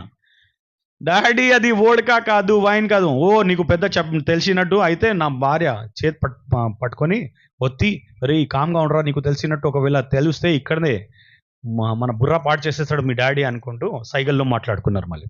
అయితే దాని తర్వాత బల్ల ఆరాధన గురించి పూర్తిగా వివరణ ఇచ్చింది అండి. అది వైన్ కాదు, అది ద్రాక్షరసం. ద్రాక్షరసం దేనికి గుర్తు అంటే క్రీస్తు రక్తంకి గుర్తు. ఏదైతే రొట్టె ఉంటుందో క్రీస్తు శరీరంకి గుర్తు. అయితే శరీరం రక్తం దాని సంబంధం ఏముందిరా భయ్య అన్నా నేను. దాని అర్థం చెప్పు నాకు అని. దాని గురించి మొత్తం వివరణ చెప్పిన తర్వాత అయ్యో పాపం మొన్ననే క్రైస్తవుల మీద మంచి అభిప్రాయం వచ్చిండే, ఇప్పుడే చెడగొట్టుకున్నాను, ఇప్పుడు మళ్ళీ మంచి అభిప్రాయమే ఉంది, మీ క్రైస్తవులు చాలా మంచోళ్ళు, సారీ సోనా అన్నాను. ఇంటికి పోయినాం. ఇంటికి పోయిన తర్వాత 1 జనవరి 31 డిసెంబర్ వచ్చింది 2019. 31 డిసెంబర్ హైదరాబాద్లో సంతోష్ నగర్ బ్యాప్టిస్ట్ చర్చ్కి మేము పోయాము. సంతోష్ నగర్ బ్యాప్టిస్ట్ చర్చ్కి మేము పోయిన తర్వాత అక్కడ కూడా ఏం జరిగిందంటే, నా భార్యకు ఆల్రెడీ చెప్పేసినాను, సోనా ఇమోషనల్గా నాకు బ్లాక్మెయిల్ చేయకూడదు, ఇమోషనల్గా నా మీద అత్యాచారం చేయకూడదు, నేను మాత్రం చర్చ్లో కూర్చోను, ఈరోజు 31 డిసెంబర్ కాబట్టి నా తమ్ముడి దగ్గరైనా పోతా, నా ఫ్రెండ్స్ దగ్గరైనా పోతా, నువ్వు పోయి నువ్వు సావు కానీ నేనైతే రాను చర్చ్కి అన్నాను. సరే అండి అనింది. పోయి హైదరాబాద్లో అక్కడ సంతోష్ నగర్ బ్యాప్టిస్ట్ చర్చ్ దగ్గర ఆమెకు దింపేటప్పుడు మరలా చేతి ఇట్లా పట్టుకొని, అండి మీరు కూడా వచ్చి నాతో పాటు కూర్చుంటే నేను సంతోషిస్తుండే అండి అని. అబ్బా, మళ్ళీ ఎమోషనల్ బ్లాక్మెయిల్ చేసింది కదా అనుకుని సరేలే వస్తున్నా అని పోయి ఆమెతో పాటు కూర్చున్నప్పుడు నిజంగా అంటున్నా, ఆ రోజు వాక్యం ఎంత స్పష్టంగా మాట్లాడారంటే స్వయంగా దేవుడే నాతో మాట్లాడుతున్నట్టు అనిపించింది. కానీ దానికన్నా ముందు ఒక చిన్న సంఘటన ఏం జరిగిందంటే, చర్చ్లో కూర్చున్నా నేను, మొబైల్ పట్టుకొని హెడ్సెట్ వేసుకొని అల్లు అర్జున్ది మూవీ పెట్టుకొని మూవీ చూస్తున్నా. నా భార్య ఒక చెవు నుంచి ఒక హెడ్సెట్ తీసి, అండి మీ మస్జిద్లో కూడా ఇట్లనే మీరు మూవీస్ చూస్తారా అనింది. నేను అనుకున్నా, అబ్బా దెబ్బ కొట్టిందిరా బాబు నాకు అనుకున్నా. అంటే మేము ఎలా అయితే మస్జిద్లో మేము చూడము అట్లా మేము కూడా మందిరంలో చూడము, కాబట్టి మీరు ఇక్కడ చూడకండి అని ఇండైరెక్ట్గా చెప్పేసింది. నేను అనుకున్నా, అబ్బా ఈమెకు దెబ్బ పడినట్టుంది, వద్దులే ఆమె బాధపడుతుందని డైరెక్ట్గా హెడ్సెట్ తీసేసి మరలా నా ఫ్రెండ్స్ ఫోన్ చేస్తారని ఎయిర్ప్లేన్ మోడ్లో పెట్టేసి కామ్గా కూర్చొని వాక్యం వింటున్నా. వాక్యం వినేటప్పుడు నిజంగా స్పష్టంగా దేవుడే నాతో మాట్లాడుతున్నట్టు అనిపించింది. ఆ రోజు కూడా విన్న వాక్యము ఎలా ఉండే అంటే, లోపల నుంచి నాకు రగలడం మొదలైంది. అంటే నిజంగా యేసు ప్రభు గురించి ఇంకా నేను తెలుసుకోవాలి. ఎందుకంటే ఏదైతే నా ఖురాన్ బోధిస్తుందో యేసు ప్రభు గురించి, దాని తప్ప నాకు ఏది కూడా తెలియదు. కానీ ఎప్పుడైతే ఇక్కడ విన్న తర్వాత ఇంకా తెలుసుకోవాలని అనుకున్నాను. అక్కడి నుంచి మేము బయట వచ్చినాము. 31 డిసెంబర్ చర్చ్ నుంచి బయట వచ్చినాము. వచ్చిన తర్వాత మా భార్య వాళ్ళ బంధువులు ఏమన్నారంటే, రైస్ బాయ్ వీలైతే ఈ జనవరి ఫస్ట్ వీక్లో మా దగ్గర డిన్నర్కి రండి అన్నారు. సరే అన్నాను. అక్కడి నుంచి నా మొదటి ప్రయాణం అనేది మొదలైంది. ఎప్పుడైతే హైదరాబాద్లో ఉన్న మా డేవిడ్ బావ వాళ్ళ ఇంటికి మమ్మల్ని పిలిచిన తర్వాత డిన్నర్ అయిపోయిన తర్వాత నేను సోఫా మీద, ఇప్పుడు పాస్టర్ గారు కూర్చున్నారు కదా, అట్లా కూర్చొని నా ఎదురుగానే ఒక షెల్ఫ్ ఉండేది. ఆ షెల్ఫ్లో బైబిల్ కనబడుతుంది. అంటే ఇది తెలుగులో అర్థం కాదు అప్పట్లో కాబట్టి లైట్గా తీసుకుంటుండే, కానీ హిందీలో పవిత్ర బైబిల్ అని రాయబడి ఉంది. పవిత్ర బైబిల్ వైపు నా చూపు పోయినప్పుడు ఒక్కసారి లైట్గా తీసుకున్నా, 2 సార్లు లైట్గా తీసుకున్నా, మరలా నా చూపు బైబిల్ మీదనే పోతుంది. అయితే నేనేమనుకున్నా అంటే, ఓహో నా అల్లా దేవుడు ఈ క్రైస్తవులు రక్షణలో రావాలని కోరుకుంటున్నాడేమో, దానికోసమే మొహమ్మద్ ప్రవక్త ఇంకా మొహమ్మద్ ప్రవక్త ఇంకా అల్లా గురించి వీళ్ళని చెప్పి ఇస్లాం మతంలో తీసుకొని రామని చెప్తున్నాడేమో దేవుడు అని నా దేవునికి నేను, ఓహో దేవా సరేలే అల్లా, నేను ఇప్పుడు వాళ్ళని గెలకడం మొదలు పెట్టాను. ఏమని చెప్పానంటే, వాళ్ళ కామ్గా కూర్చున్నప్పుడు, బావా మీకు మాకు పెద్ద తేడా ఏం లేదు బావా అన్న. అంటే ఏ విషయంలో రైజ్ అన్నారు. ఏం లేదు బావా, మీరు అబ్రహాం అంటారు, మేము ఇబ్రాహీం అంటాము, మీరు మోజస్ అంటారు, మేము మూసా అంటాము, మీరు జీసస్ అంటారు, మేము ఈసా అంటాము, మీరు మొహమ్మద్ అనరు, మేము మొహమ్మద్ అంటాము అన్నాను. ఇట్లా చూసి మెల్లగా చిరునవ్వు ఇచ్చి కట్ చేసి, అయితే మీరు మొహమ్మద్ అనరు, మేము మొహమ్మద్ అంటాము అన్నాను. అయితే ఏం చెప్పాలని అనుకుంటున్నావు రైజ్ అంటే, నేను ఒకటే అన్నా, ఏం లేదు బావా, ప్రపంచం మొత్తం చాలా ఫాస్ట్గా మూవ్ అవుతుంది. ఇప్పుడు ప్రపంచం మొత్తం స్మార్ట్ ఫోన్కి అప్డేట్ అయింది. అట్లనే మేము ముస్లిం సహోదరులము, మేమేమో మొహమ్మద్ దాకా అప్డేట్ అయిపోయినాము, మీరు ఇంకా ల్యాండ్ ఫోన్ దగ్గరనే ఆగిపోయారు. అంటే మీరు యేసు ప్రభు దగ్గరనే ఆగిపోయారు, మేము ఇంకా ఫార్వర్డ్కి వెళ్ళిపోయాము. అంటే మీకు ఇంకా దాని తర్వాత ఏమీ తెలియదు అన్న. అవునా అని కామ్గా, ఒక నిజమైన క్రైస్తవుడు ఏం చేస్తాడు తెలుసా?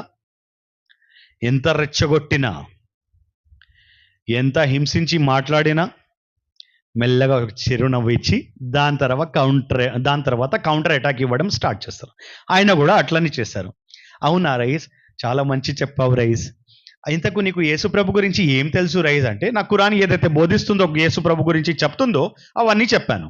చెప్పిన తర్వాత అచ్చా రైస్, మా బైబిల్ యేసుప్రభు గురించి ఏం చెప్తుంది తెలుసా నీకు అంటే, చెప్పండి బాబా మీరే అన్న. ఆయన పుట్టక గురించి తెలుసా రైస్ అంటే, మా బైబిల్ మా ఖురాన్లో కూడా ఉంది కదా. ఉన్కా జో హిందీలో కాదు తెలుగులో, ఆయనది ఏదైతే పుట్టక ఉందో ఆ పుట్టక తండ్రి లేకుండానే పుట్టాడని మా ఖురాన్లో కూడా బోధిస్తుంది ఆ ఖురాన్ అంటే. అవునా, దాని తర్వాత ఇంకా ఏం బోధిస్తుంది అంటే మరణం గురించి చెప్పాను. ఆయన మరణించలేదు, ఆయన మరణించకుండగా ఆయన ప్లేస్లో ఇంకా వేరే మనిషిని పెట్టారంటే. అవునా రైస్ అంటే మీ దేవుడు ద్రోహం చేస్తాడా అన్నాడు. అన్నా నేను, ద్రోహం ఎక్కడైంది బావా అన్నా నేను. ఒక ప్రవక్తకి అట్లా చంపకూడదని ఆయన ఆలోచించినాడు కాబట్టి అంత సహించలేడు ఆ ప్రవక్త యేసు ప్రభు సహించలేడు కాబట్టి ఆయన వేషంలో ఇంకో మనిషిని తయారు చేసి అక్కడ ప్రజెంట్ చేసినాడు అంటే మీ దేవుడు ద్రోహం చేస్తాడా? శిల్వ మీద ఎక్కినప్పుడు ఇంకో మనిషిని ఆయన సేమ్ ఆయనలాగానే తయారు చేసి అక్కడ పెట్టేస్తాడా అంటే. అప్పుడు నేను అనుకున్నా, అవు కదా, ఇది ద్రోహం అయింది కదా అనుకున్నా. అప్పటిదాకా కాదు, మా ప్రవక్త మొహమ్మద్ ప్రవక్తనే చివరి ప్రవక్త, ఆయన ఏదైతే చెప్పినాడో ఏదైతే బోధించినాడో అదే కరెక్ట్ అనుకున్నాం. కానీ అప్పుడు ఏం చేసిండంటే, యేసు ప్రభు పుట్టక నుంచి మరణం దాకా, మరణం నుంచి పునరుద్ధానుడు అయ్యేదాకా, పునరుద్ధానుడు అయిన తర్వాత 40 రోజులు వాళ్ళ డిసైపుల్స్కి అంటే వాళ్ళ శిష్యులకి కనబడి బోధించిన మాటల గురించి అన్ని మాటలు నా దగ్గర మాట్లాడారు. అంటే ప్రతి ఒక్క వచనం ద్వారానే మాట్లాడారు, ఖాళీ ఓరల్లీగా మాట్లాడలేదు. బైబిల్ తీశారు, ప్రతి ఒక్క అధ్యాయం ప్రతి ఒక్క వచనం ద్వారా ఆయన మాట్లాడడం మొదలు పెట్టారు. అప్పటిదాకా యేసు ప్రభు గురించి నాకు పూర్తిగా అవగాహన లేకుండిండే. అంటే మనం క్రైస్తవులు ఏదైతే మనం ఎందుకు ఆయనకు దేవుడు అంటామో అప్పటిదాకా నాకు అవగాహన అనేది లేకుండిండే. కానీ నేనేం చేశానంటే మాటల్లో ఫస్ట్ ఎప్పుడైతే నా మాటలు స్టార్ట్ అయినాయో, మా ఒకరితో ఒకరు ప్రశ్న జవాబులు స్టార్ట్ అయినాయో, నా భార్య లోపల నుంచి విని, అక్క ఇప్పుడే ఎట్లనో నా భర్త పర్మిషన్ ఇచ్చిండు అక్క, ఇప్పుడు బావ ఆయనకు గెలకడం మొదలు పెడితే నా భర్త మళ్ళీ అంటాడు పర్మిషన్ క్యాన్సల్, తూ వాపసే ముసల్మాన్ బంజా అంటాడేమో. అక్క కొంచెం సంజాయించక్క బావ అని అంటే, మా అక్క బెదురుకొని, నోరా ఆమె పేరు అయితే ఆమె బెదురుకొని, అండి 10:30 అవుతుంది ఏంటండి మీరు ఊకే విసిగిస్తున్నారు పాపం రైజ్ని అంటే, అక్కగా నేను ఆయన ఏం విసిగిస్తలేడు నన్ను, నేనే కావాలని గెలికి నేనే మాట్లాడుతున్నాను. అవునా అని ఆమె కూడా సంతోషంగా కూర్చొని, ఫస్ట్ అయితే డేవిడ్ బావ స్టార్ట్ అయ్యిండు, దాని తర్వాత వాళ్ళ భార్య గారు స్టార్ట్ అయినరు. ఇంకో ఫ్యామిలీ మంచి బిలీవర్స్ వాళ్ళు కూడా, సుమన్ అన్న ఇంకా వాళ్ళ వైఫ్ ఈవా అని ఉంటారు, వాళ్ళిద్దరు కూడా వచ్చారు. ఇద్దరు పోయి 4 అయినరు.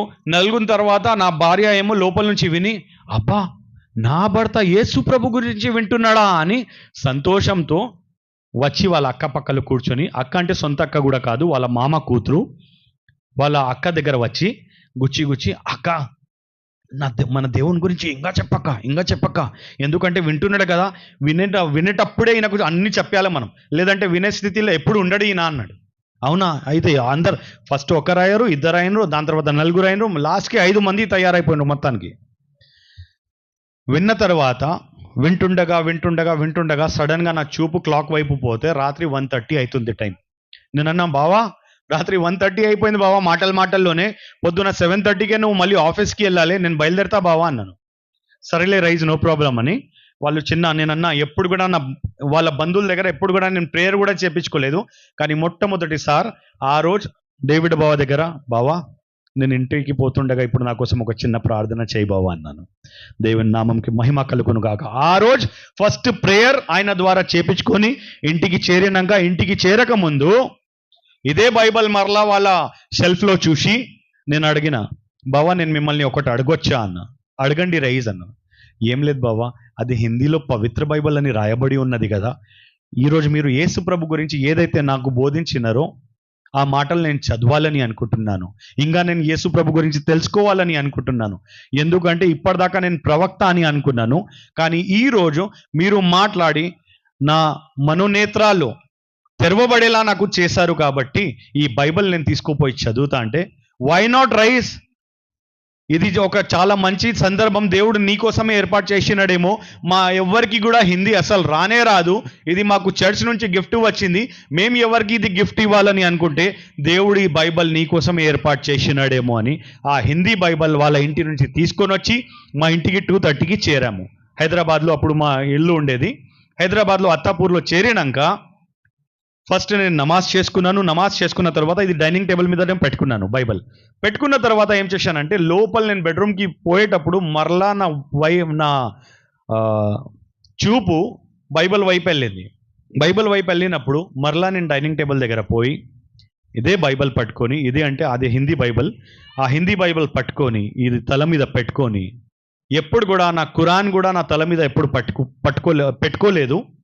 కానీ ఆ రోజు బైబిల్ నా తల మీద ఇట్లా పెట్టుకొని నేను అన్నాను, యేసయ్యా ఈరోజు ఏదైతే నేను నీ గురించి విన్నానో, ఈరోజు నువ్వు మాట్లాడే దేవుడని అన్నారు, నువ్వు నిజమైన దేవుడని అంటున్నారు, లోక రక్షకుడు నువ్వే అని అంటున్నారు. నాకు కూడా ఒకవేళ నువ్వే రక్షకుడు అయితే, నువ్వు నిజమైన దేవుడు అయితే, నేనైతే ఒక పాపిని కదా, నాకు ముఖాముఖి వచ్చి మాట్లాడడం అవసరమే లేదు, నేను పాపిని కాబట్టి. ఒకవేళ నీవే నిజమైన దేవుడైతే కనీసం ఒక కళ ద్వారా అయినా నాతో మాట్లాడుమని దేవుని దగ్గర వేడుకున్నాను. ఆ ప్రార్థన చేసి, అలాంటి చిన్న ప్రార్థన చేసి రూమ్లో పోయి పడుకున్న నేను అనుకుంటా ఒక గంటన్నర 2 గంటలు కూడా కాలేదు, ఒక కళ వచ్చింది. ఆ కళ ఏం వచ్చిందంటే ఇట్లనే పుల్పిట్ మీద నిలబడి నేను స్టేజ్ మీద, అప్పుడు పుల్పిట్ అనలేను, స్టేజ్ మీద నిలబడిన నేను తెల్ల వస్త్రం ధరించి ఉన్నాను. పూర్తిగా తెల్ల వస్త్రం ఉంది, నా ముఖం మీద చాలా తేజస్సు ఉంది. దాని తర్వాత నా ఎదురుగా కొన్ని వేల మంది జనాలు ఉన్నారు. ఆ వేల మంది జనాలు ఎలా ఉన్నారంటే నేను తెల్ల వస్త్రం ధరించి ఉన్నారు, వాళ్ళందరూ అక్కడ నగ్నంగా ఉన్నారు. ఒకవైపు ఆడోళ్ళు ఉన్నారు, ఒకవైపు మొగోళ్ళు ఉన్నారు, అందరు వస్త్రం లేకుండానే ఉన్నారు. నా ముందల వాళ్ళు పాపం చేస్తుంటే స్టేజ్ మీద నుంచి దిగి వాళ్ళ మధ్యలో నేను పోయి, మనం దేవుని సన్నిధిలో ఉన్నాము, మీరు ఏం చేస్తున్నారు, మీకు కనీసం అర్థం అవుతుందా అంటే వాళ్ళు నాకు దొబ్బితే నేను కింద పడిపోయాను. కింద పడిపోతే మరలా తిరిగి లేచి వాళ్ళని విడగొడుతుంటే మరలా నన్ను దొబ్బిండ్రు, మరలా కింద పడ్డాను. మరలా నేను తిరిగి వాళ్ళని విడగొడుతుంటే జనాలు ఒకరితో ఒకరు మాట్లాడుకొని ఏమంటున్నారంటే, ఈ రైజ్ వినేలా లేడేమో, మనం ఏదైతే చేస్తున్నామో చేయనయ్యాడేమో, వీనికి చంపేయండి అని అన్నారు. వాళ్ళ చేతులలో కట్టలు, కర్రేలు, కత్తిలు ఏదైతే వాళ్ళ చేతిలో వచ్చినాయో అవన్నీ తీసుకొని నన్ను తరమడం మొదలు పెట్టారు. నన్ను తరమడం మొదలు పెడితే నేను ఉరుకుతుండగా నా బాడీ మొత్తం చెమటలు కారిపోతున్నాయి. ఆ చెమటలు కారిపోతుంటే సడన్ గా లేచి చూస్తే ఏసీలో పడుకున్న నేను నిజంగా బాడీ మొత్తం చెమటలు ఉన్నాయి. నేనన్నా, దేవా మైతో తెరేకు ఖాబ్ మే బాత్ కరో బోలా, అంటే నేనైతే నువ్వు నాతో మాట్లాడుమన్నా నా కలలో, నువ్వైతే డైరెక్ట్ ఏకంగా బెదిరించేసినావు. ఇదేంట్రా భయ్, ఒక్కసారి మాట్లాడమంటే డైరెక్ట్ బెదిరించేసినావు ఏం దేవా నాకు, దీని అర్థం ఇప్పుడు నేను ఏం చేసుకోవాలి? ఏం అర్థమైందంటే నాకేం అర్థం కాలేదు. బుర్రా మొత్తం అప్పుడు బ్లాక్ అయిపోయింది. బ్లాక్ అయిపోయి పొద్దున లేచి మరలా ఏం చేసిన అంటే డేవిడ్ బావాకి ఫోన్ చేశాను. బావా ఒక 5 minutes ఫ్రీ ఉన్నావా అన్న. రైజ్ నేను ఆఫీస్కి ప్రయాణంలో ఉన్నాను, కాసేపు తర్వాత నేను ఆఫీస్కి రీచ్ అయినాక ఫోన్ చేస్తానన్న. సరే అన్నాను. లోపల నుంచి రగులుతుంది, ఇంకా ఎవరిని ఫోన్ చేయాలి, అప్పుడే గుర్తుకొచ్చింది, డేవిడ్ సుమన్ అన్న ఉన్నాడు కదా, ఆయనకు ఫోన్ చేద్దామని ఫోన్ చేశాను. ఆయన కారు నుంచి, ఆయన కూడా ఒక డిఆర్డిఏలో పనిచేసే ఆయన, మంచి పోస్ట్ అయినది, నియర్లీ నేను అనుకుంటా సైంటిస్ట్ పోస్ట్ అయినది. అయితే ఆయన కారులో పోతుండగా ఆయనకు ఫోన్ చేస్తే బ్లూటూత్ ఆన్ చేసి చెప్పు రైజ్ అన్నారు. సుమన్ అన్న ఆర్ యూ ఫ్రీ అన్నాను. చెప్పు రైజ్, ఏం విషయం అంటే, ఏం లేదన్నా అంటే వాళ్ళ పక్కలో వాళ్ళ భార్య కూడా కూర్చునింది కారులో. బ్లూటూత్ ఆన్ చేస్తే కారు మొత్తం వినబడుతుంది. అయితే బ్లూటూత్ ఆన్ చేసి డ్రైవ్ చేస్తుండగా నాతో మాట్లాడుతున్నాడు. నేనన్నా, సుమన్ భాయ్ నేను ఇట్లా రాత్రి బైబిల్ తీసుకొని పోయాను కదా, ప్రార్థన చేసుకుని పడుకుంటే నాకు ఇలా కళ వచ్చింది, దాని అర్థం ఏమిటో అర్థం కాలే, బుర్ర పాడైపోయింది నాది అన్న. ఆ మాట విన్న యువబాబి ఎవరైతే వాళ్ళ భార్య గారు ఉన్నారో, అండి ఈయన తెల్ల వస్త్రం ధరించి ఉన్నాడంటే ఈయన రక్షింపబడ్డాడు. ఎవరైతే నగ్నంగా ఉన్నారో జనాలు, వాళ్ళు ఇంకా రక్షణలు లేరు కాబట్టి వాళ్ళు నగ్నంగా ఉన్నారు. ఈయన తెల్ల వస్త్రం ధరించి ఉన్నాడు కాబట్టి ఈయన రక్షింపబడ్డాడు. God is working on him అండి. అంటే అప్పట్లో మన ఫేమస్ ఒక టాక్ ఉండేది. అంటే మీ అందరికీ తెలియదు, నాకైతే తెలుసు. కర్నూలులో అప్పుడు మా తుర్కోల మధ్యలో మేము మాట్లాడుకున్నప్పుడు ఇక్కడ ఉన్న తుర్కోలు కూడా అంటుండే ఆ మాట. ఏంటంటే, ఈ క్రైస్తవులకి పని పాట అనేది ఉండదు. ఎప్పుడు చూసినా వాళ్ళ దేవుని గురించి మాట్లాడి గ్యాలమేసి గుంజే రకం వాళ్ళు అన్నారు. ఏమంటారు? గ్యాలమేసి గుంజే రకం అన్నారు. ఆ మాట నాకు స్ట్రైక్ అయింది. ఎప్పుడైతే సుమన్ అన్న వాళ్ళ ఇవ్వ బాబి వాళ్ళ భార్య ఇద్దరను, రహీజ్ నువ్వు తెల్ల వస్త్రం ధరించి ఉన్నావు అంటే God is working on you, దేవుడు నీ పట్ల కార్యం చేస్తున్నాడు, నువ్వు రక్షింపబడ్డావు. ఎవరైతే నగ్నంగా ఉన్నారో వాళ్ళు రక్షణలు లేరు కాబట్టి, వాళ్ళు నీ కుటుంబ సభ్యులు కావచ్చు, ఇతరులు కావచ్చు, రక్షణలు లేని వారు కూడా కావచ్చు, నామకర్ద క్రైస్తవులు కూడా కావచ్చు అన్నారు. అప్పుడు నాకు స్ట్రైక్ అయ్యి, ఓహో కర్నూలు ఆ టాక్ విన్నా కదా, ఇప్పుడు ఈయన కూడా నాకు గుంజాలని అనుకుంటున్నాను. ఆ గాల్యం ఈ గ్యాలంకి నేను ఇంత పెద్ద చేప పడదు అని వీనికి తెలియదు అని లోపల అనుకుంటున్నా. అవునా, థ్యాంక్ యూ సుమన్ అన్న అని ఫోన్ పెట్టేసినాను. పెట్టేసిన తర్వాత ఇప్పుడు ఎవరిని అడగాలంటే సాయంత్రం మరలా మా బావాకి ఫోన్ చేసి, బావా ఇప్పుడైనా ఫ్రీ ఉన్నా. అరే సారీ రైజ్, నువ్వు అప్పుడు నాకు ఫోన్ చేసినావు, నేను మర్చిపోయినా, ఆఫీస్లో పని ఉండి. అంటే నేనన్నా బావా ఇట్లా జరిగింది సంగతి, ఇట్లా డ్రీమ్ వచ్చింది, దాని అర్థం ఏమిటంటే, ఆయన కూడా సేమ్ సుమన్ అన్న మాట్లాడినట్టే మాట్లాడిండు. మాట్లాడితే నేను అనుకున్నా, ఓహో సుమన్ అని చెప్పింటాడు డేవిడ్ బావాకి. డేవిడ్ అన్నా నేను ఇట్లా చెప్పిన రైజ్ని, నువ్వు కూడా ఇట్లనే చెప్పు, ఆయన క్రీస్తులో వచ్చేస్తాడేమో. మరలా నేనేం చేసినా, సరే బావా నేను మీ ఇంటికి వస్తున్నా అని వాళ్ళ ఇంటికి పోయాను. ఇంటికి పోయిన తర్వాత ఆయనకు చెప్పకూడదని డైరెక్ట్గా చెప్పలేదు. బావా ఇప్పుడు మనం పోదాం ఆమె పాస్టర్ దగ్గర అని ఆయనతో పాటు వెళ్ళిపోయాను పాస్టర్ దగ్గర పోతే పాస్టర్ కూడా సేమ్ అదే ఆన్సర్ ఇస్తున్నారు. నేను షాక్ అయ్యాను. ఇదేంటబ్బా, సుమన్ అన్న అది ఆన్సర్ ఇచ్చిండు, డేవిడ్ బావా అది ఆన్సర్ ఇచ్చిండు. ఇప్పుడు వాళ్ళ పాస్టర్ అంటే ఇద్దరు కలిసి, ఇద్దరు కన్నా ముగ్గురు ఇంకా మేలు మనం అని ముగ్గురు కలిసి నాకు గ్యాలం వేస్తున్నారేమో. ఓహో ఎలా అయితే వీళ్ళ దేవుడు ట్రినిటీ కదా, త్రియేక దేవుడు కదా, అట్లనే వీరు ముగ్గురు కలిసి నాకు గ్యాలం వేస్తున్నారు. కొడుకులారా మిమ్మల్ని చూసుకుంటా ఉండండి అని కామ్గా అక్కడి నుంచి వెళ్ళిపోయాను. అంటే సారీ ఎవరైనా వింటున్నారంటే, అక్కడి నుంచి వెళ్ళిపోయిన తర్వాత మరలా ఏం చేశానంటే, నెక్స్ట్ డే లేచినాక నేను అనుకున్నా, ఈ క్రైస్తవులకి మనం ఎందుకు అడగాలి, ఇంత పెద్ద పెద్ద మౌలానాలు ఉన్నాయి మన దగ్గర. అంటే మస్జిద్లో ఎవరైతే మన చర్చ్లో ఎలా అయితే పాస్టర్స్ ఉంటారో, మస్జిద్లో నమాజ్ చేయించేటోళ్ళకి మౌలానా అంటారు, మౌల్వి అంటారు. అయితే నేనేమనుకున్నా అంటే, ఆ మౌలానా దగ్గర పోయి అడుగుదాం నా కళ గురించి అనుకున్నా. నా కళ గురించి ఒక మౌలానా దగ్గర, ఒక మస్జిద్కి పోయాను. మౌలానా దగ్గర అవన్నీ పట్టించుకోకూడదు రైజ్ బాయ్ అన్నాడు. ఇదేంట్రా బాయ్ ఇంత లైట్గా తీసుకుంటున్నాడు ఈయన అనుకున్నాను. మరలా ఇంకో మస్జిద్కి పోయాను. అట్లా చేస్తూ ఒక వారంలో దగ్గర 20 మస్జిద్లు తిరిగాను. 20 మస్జిద్లో తిరిగితే ప్రతి ఒక్క మౌలానాది ఆన్సర్ వేరే అంటే 20 మౌలానా 20 సపరేట్ ఆన్సర్, అంటే వేరే ఆన్సర్సే ఉన్నాయి ప్రతి ఒక్కరిది. ఏ ఒక్కరిది ఆన్సర్ ఇంకొకరితో మ్యాచ్ అవ్వట్లేదు. సరేలే, నా భార్యకి తెలియకుండగా, సుమన్ అన్నకి తెలియకుండగా, డేవిడ్ బావాకి తెలియకుండగా, వాళ్ళ పాస్టర్కి కూడా తెలియకుండగా నేనే పోతా ఇప్పుడు వేరే పాస్టర్ దగ్గర అనుకున్నాను. హైదరాబాద్ సికింద్రాబాద్లో ఉన్న పెద్ద సంఘాలకి పోయి పెద్ద పాస్టర్స్ని కలిసి నా కళ గురించి చెప్తే, ఒక పాస్టర్ గారు ఎంత స్పష్టంగా ఫస్ట్ పాస్టర్ గారు చెప్తాను. ఆ పాస్టర్ గారు ఏమన్నారంటే, రయీస్ భాయ్ మీరు స్టేజ్ మీద తెల్ల వస్త్రం ధరించి నిలబడి ఉన్నారు, ఎవరైతే నీ ఎదురుగా జనాలు ఉన్నారో వాళ్ళు నగ్నంగానే ఉన్నారా? అవును నగ్నంగానే ఉన్నారు. అంటే వాళ్ళు పాపంలో ఉన్నారా? పాపం చేస్తున్నారా మీ ఎదురుగా? అవును పాపం చేస్తున్నారు. ఇంకా ఏం కావాలి రయీస్ భాయ్, ఇప్పుడు కూడా మీకు అర్థమైతే లేదా అన్న. ఏంది దాని అర్థం అన్నాను. రయీస్ భాయ్ మీరు తెల్ల వస్త్రం ధరించి ఉన్నారు కాబట్టి మీరు రక్షింపబడ్డారు. వాళ్ళు ఇంకా నగ్నంగా ఉన్నారు కాబట్టి, వాళ్ళు ఇంకా పాపంలోనే ఉన్నారు కాబట్టి, వాళ్ళు ఇతరులు కావచ్చు, మీ కుటుంబ సభ్యులు కావచ్చు, మీ ఫ్రెండ్ సర్కిల్లో ఉన్న వాళ్ళు కావచ్చు, నామకర్ద క్రైస్తవులు కూడా కావచ్చు, వాళ్ళు రక్షణలు లేరు కాబట్టి వాళ్ళు నగ్నంగా ఉన్నారు. మీరు తెల్ల వస్త్రం ధరించి ఉన్నారు కాబట్టి మీరు రక్షింపబడ్డారు. God is working on you అన్నారు. ఆ మాట అనేసరికి ఇదేంటబ్బా సేమ్ డేవిడ్ బావా లాగా వాళ్ళ పాస్టర్ లాగా ఈయన మాట్లాడుతున్నాడు అనుకుని, ఈయన దగ్గర ఎందుకు ఇంకా సంఘాలు ఉన్నాయి కదా, ఈయనకు తెలియకుండా ఇంకా 10 కిలోమీటర్ల తర్వాత ఇంకో సంఘం దగ్గర పోయాను. అట్లా చేస్తూ 7 సంఘాలు హైదరాబాద్లో తిరిగాను, హైదరాబాద్ సికింద్రాబాద్లో. అంటే ఏ ఒక్క పాస్టర్కి ఇంకొక పాస్టర్తో కనెక్షన్ ఉండకూడదు. అలాంటి మనుషుల దగ్గర పోతే ప్రతి ఒక్కరి దగ్గర ఒకటే సమాధానం, రైజ్ బై, తెల్ల వస్త్రం ధరించి ఉన్నారు మీరు, మీరు రక్షింపబడ్డారు.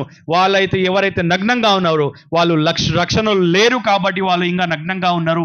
మీరు తెల్ల వస్త్రం ధరించి ఉన్నారు కాబట్టి మీరు రక్షింపబడ్డారంటే ఆ రోజు నేను అనుకున్నా, ఓహో దేవుడు ఈ రీతిగా మాట్లాడతాడా అంటే. అప్పుడు అన్నారు కదా వాళ్ళు, మా దేవుడు మాట్లాడే దేవుడు. కొన్నిసార్లు జనాల ద్వారా మాట్లాడతాడు, కొన్నిసార్లు వాక్యం ద్వారా మాట్లాడతాడు, కొన్నిసార్లు కళ ద్వారా మాట్లాడతాడు, కొన్నిసార్లు ముఖాముఖిగా మాట్లాడతాడు. అంటే ఏదైతే ఏ రీతిగా అయితే నాతో మాట్లాడిండో, ఫస్ట్ కళ ద్వారా మాట్లాడిండు, దాని తర్వాత జనాలతో మాట్లాడేటప్పుడు జనాల ద్వారా నాకు స్పష్టత అనేది ఇచ్చిండు. ఐఎమ్ వర్కింగ్ ఆన్ యూ, నువ్వు నా బిడ్డవి కాబట్టి నువ్వు పుట్టక ముందునే నేను నీకు ఏర్పాటు చేసుకుని ఉన్నాను బిడ్డ అని చూపించినాడు దేవుడు. దేవుని నామంకు మహిమ కలుగును గాక. అప్పుడు నా జర్నీ స్టార్ట్ అయింది. ఎలా అంటే ఆ జర్నీ నాది స్టార్ట్ అయింది అట్లానే. దాని తర్వాత నేనేం చేశానంటే, వీళ్ళ దగ్గర తీసుకోపోయిన బైబిల్ ఏం చేశానంటే, వాళ్ళు ఏం చెప్పారంటే, యేసు ప్రభు గురించి పూర్తిగా నీకు అవగాహన రావాలంటే, మీకు పూర్తిగా తెలుసుకోవాలని అనుకుంటే మొట్టమొదటిగా కొత్త నిబంధన అనేది చదువు అన్నారు. అయితే నేనేం చేశాను, వారం లోపలనే కొత్త నిబంధన మొత్తం అయిపోగొట్టిన తర్వాత డిసైడ్ అయిపోయి ప్రార్థనలు పెట్టి, అంటే నేను అల్లాదిగా అప్పుడు కూడా నమాజ్ చేస్తూనే ఉన్నా. లాస్ట్కి ఎప్పుడైతే దేవుడు నిజంగా కాదు, యేసు ప్రభు తప్ప ఈ ప్రపంచంకి లోక రక్షకుడు ఎవరు లేరని ఎప్పుడైతే తెలుసుకున్నానో ఆ రోజు నుంచి నమాజ్ మానుకొని నా భార్యకి ఆ రోజు డిసిషన్ ఇచ్చాను. ఏంటంటే, సోనా నేను రక్షింపబడ్డాను, నేను బ్యాప్టిజం తీసుకోవాలని అనుకుంటున్నాను అనేసరికి నా భార్య షాక్. ఏంటండి ఇన్ని షాక్ల మీద షాక్లు ఇస్తున్నారు, నిజంగా అంటున్నారా మీరు అనేది.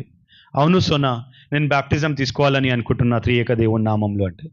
అవునా అంటే వాళ్ళ బంధువులకి అందరికీ ఫోన్లు చేసి వాళ్ళ బంధువులు అన్నారు, అంటే ఇదే నోరక్క క్లారక్క మన కర్నూలులో ఉన్న వాళ్ళు కూడా, రైజ్ ఎప్పుడైతే రెడీ ఉన్నాడో నువ్వు ఎందుకు వెనక అడుగు వేస్తున్నావు చిన్న, ఎందుకంటే దేవుడు ఆయన పట్ల ఏర్పాటు చేసి ఉన్నాడు కాబట్టి let him do what he want. ఎందుకంటే దేవుణ్ణి తెలుసుకున్నాడు, సొంత రక్షకుడుగా అంగీకరిస్తున్నాడు కాబట్టి ఆయన నామంలో ఆయన బ్యాప్టిజం తీసుకోవాలని అనుకున్నప్పుడు నువ్వు వెనక అడుగు ఎందుకు వేస్తున్నావు అంటే, అప్పుడు మేము డేట్స్ డిసైడ్ చేసుకొని ఉపవాస ప్రార్థన పెట్టడం మొదలుపెట్టాము. 3 దినాలు ఉపవాస ప్రార్థన, మార్చ్ 11, 12, 13. ఆ 3 దినాలు మార్చ్ 11, 12, 13, 2020 ఉపవాస ప్రార్థన పెట్టుకున్నాం. ఫస్ట్ డే మంచి జరిగింది, సెకండ్ డే మంచి జరిగింది. 3వ దినం ఏం జరిగిందంటే, నా లైఫ్లో రాత్రి 12:30 అయిపోయింది. మేము ఉపవాసంలో ఉన్నాం, ప్రార్థన చేసుకుంటూ నా భార్య సడన్గా క్లాక్ వైపు చూసి, అండి 12:30 అవుతుంది, మనం పోయి పడుకుంటే పొద్దున్న మనం బ్యాప్టిజంకి వెళ్ళాలి కదా, జల్దీగా వెళ్ళేది ఉంటుంది మనకు అంటే, సరే నువ్వు పోయి లోపల పడుకొని నేను కాసేపు బైబిల్ ధ్యానిస్తానన్నాను. బైబిల్ ధ్యానిస్తుండగా సోఫా మీద కూర్చున్న నేను, నా సోఫా మీద హ్యాండిల్ చూపిస్తున్నా, ఇది ఇంత లావు ఉంటుంది హ్యాండిల్.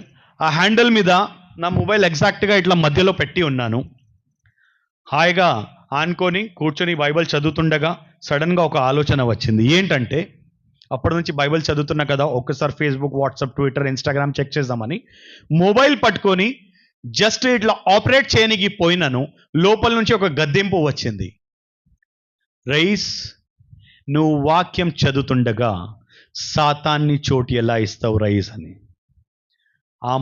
ఆ గద్దింపు లోపల నుంచి వచ్చేటప్పుడే నేను అనుకున్నా, ఇది పరిశుద్ధాత్మ దేవుడు నాకు గద్దిస్తున్నాడు కాబట్టి I have to shut my mind and I have to meditate again. అంటే ఏదైతే నాకు ఆలోచన వచ్చింది దాన్ని సైడ్ పెట్టుకొని నేను మరలా ధ్యానంలో కూర్చోవాలని మరలా మొబైల్ ఇట్లని పెట్టేసిన తర్వాత వాక్యం చదువుతుండగానే నా భార్య ఒక హాఫ్ అన్ అవర్ కూడా కాలేదు, సడన్గా ఉరుకుతుండగా నా దగ్గర వచ్చి, అండి జల్దీ ఇక్కడ రండి అనింది. ఏమైందన్నాను. జల్దీ ఇక్కడ రండి, లోపల రండి అనింది. లోపల పోయాను. ఏమైందన్నాను.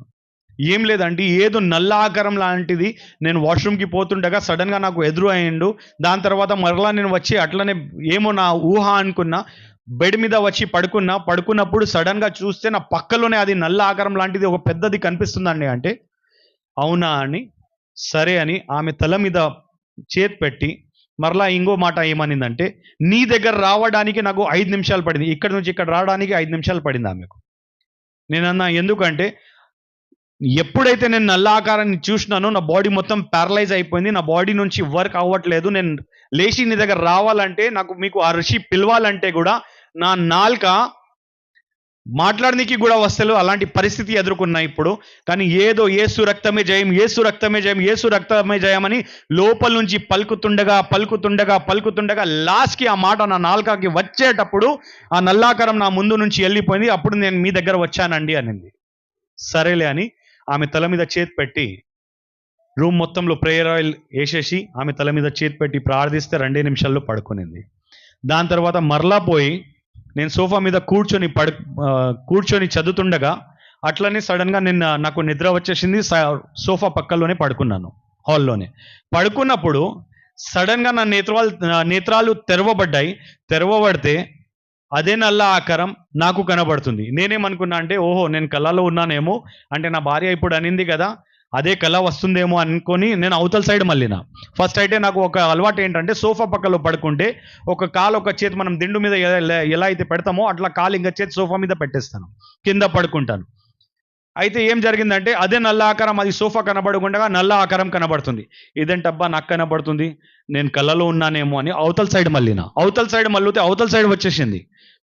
ఇదేంటబ్బా ఇది నిజంగా అని స్ట్రేట్గా పడుకుంటే డైరెక్ట్గా నేను పడుకున్నా ఇట్లా నా మొహం మీద ఇట్లా వచ్చేసి నాకు ఆ షాక్ ఇస్తే డైరెక్ట్ గట్టిగా లేచి కూర్చున్నాను.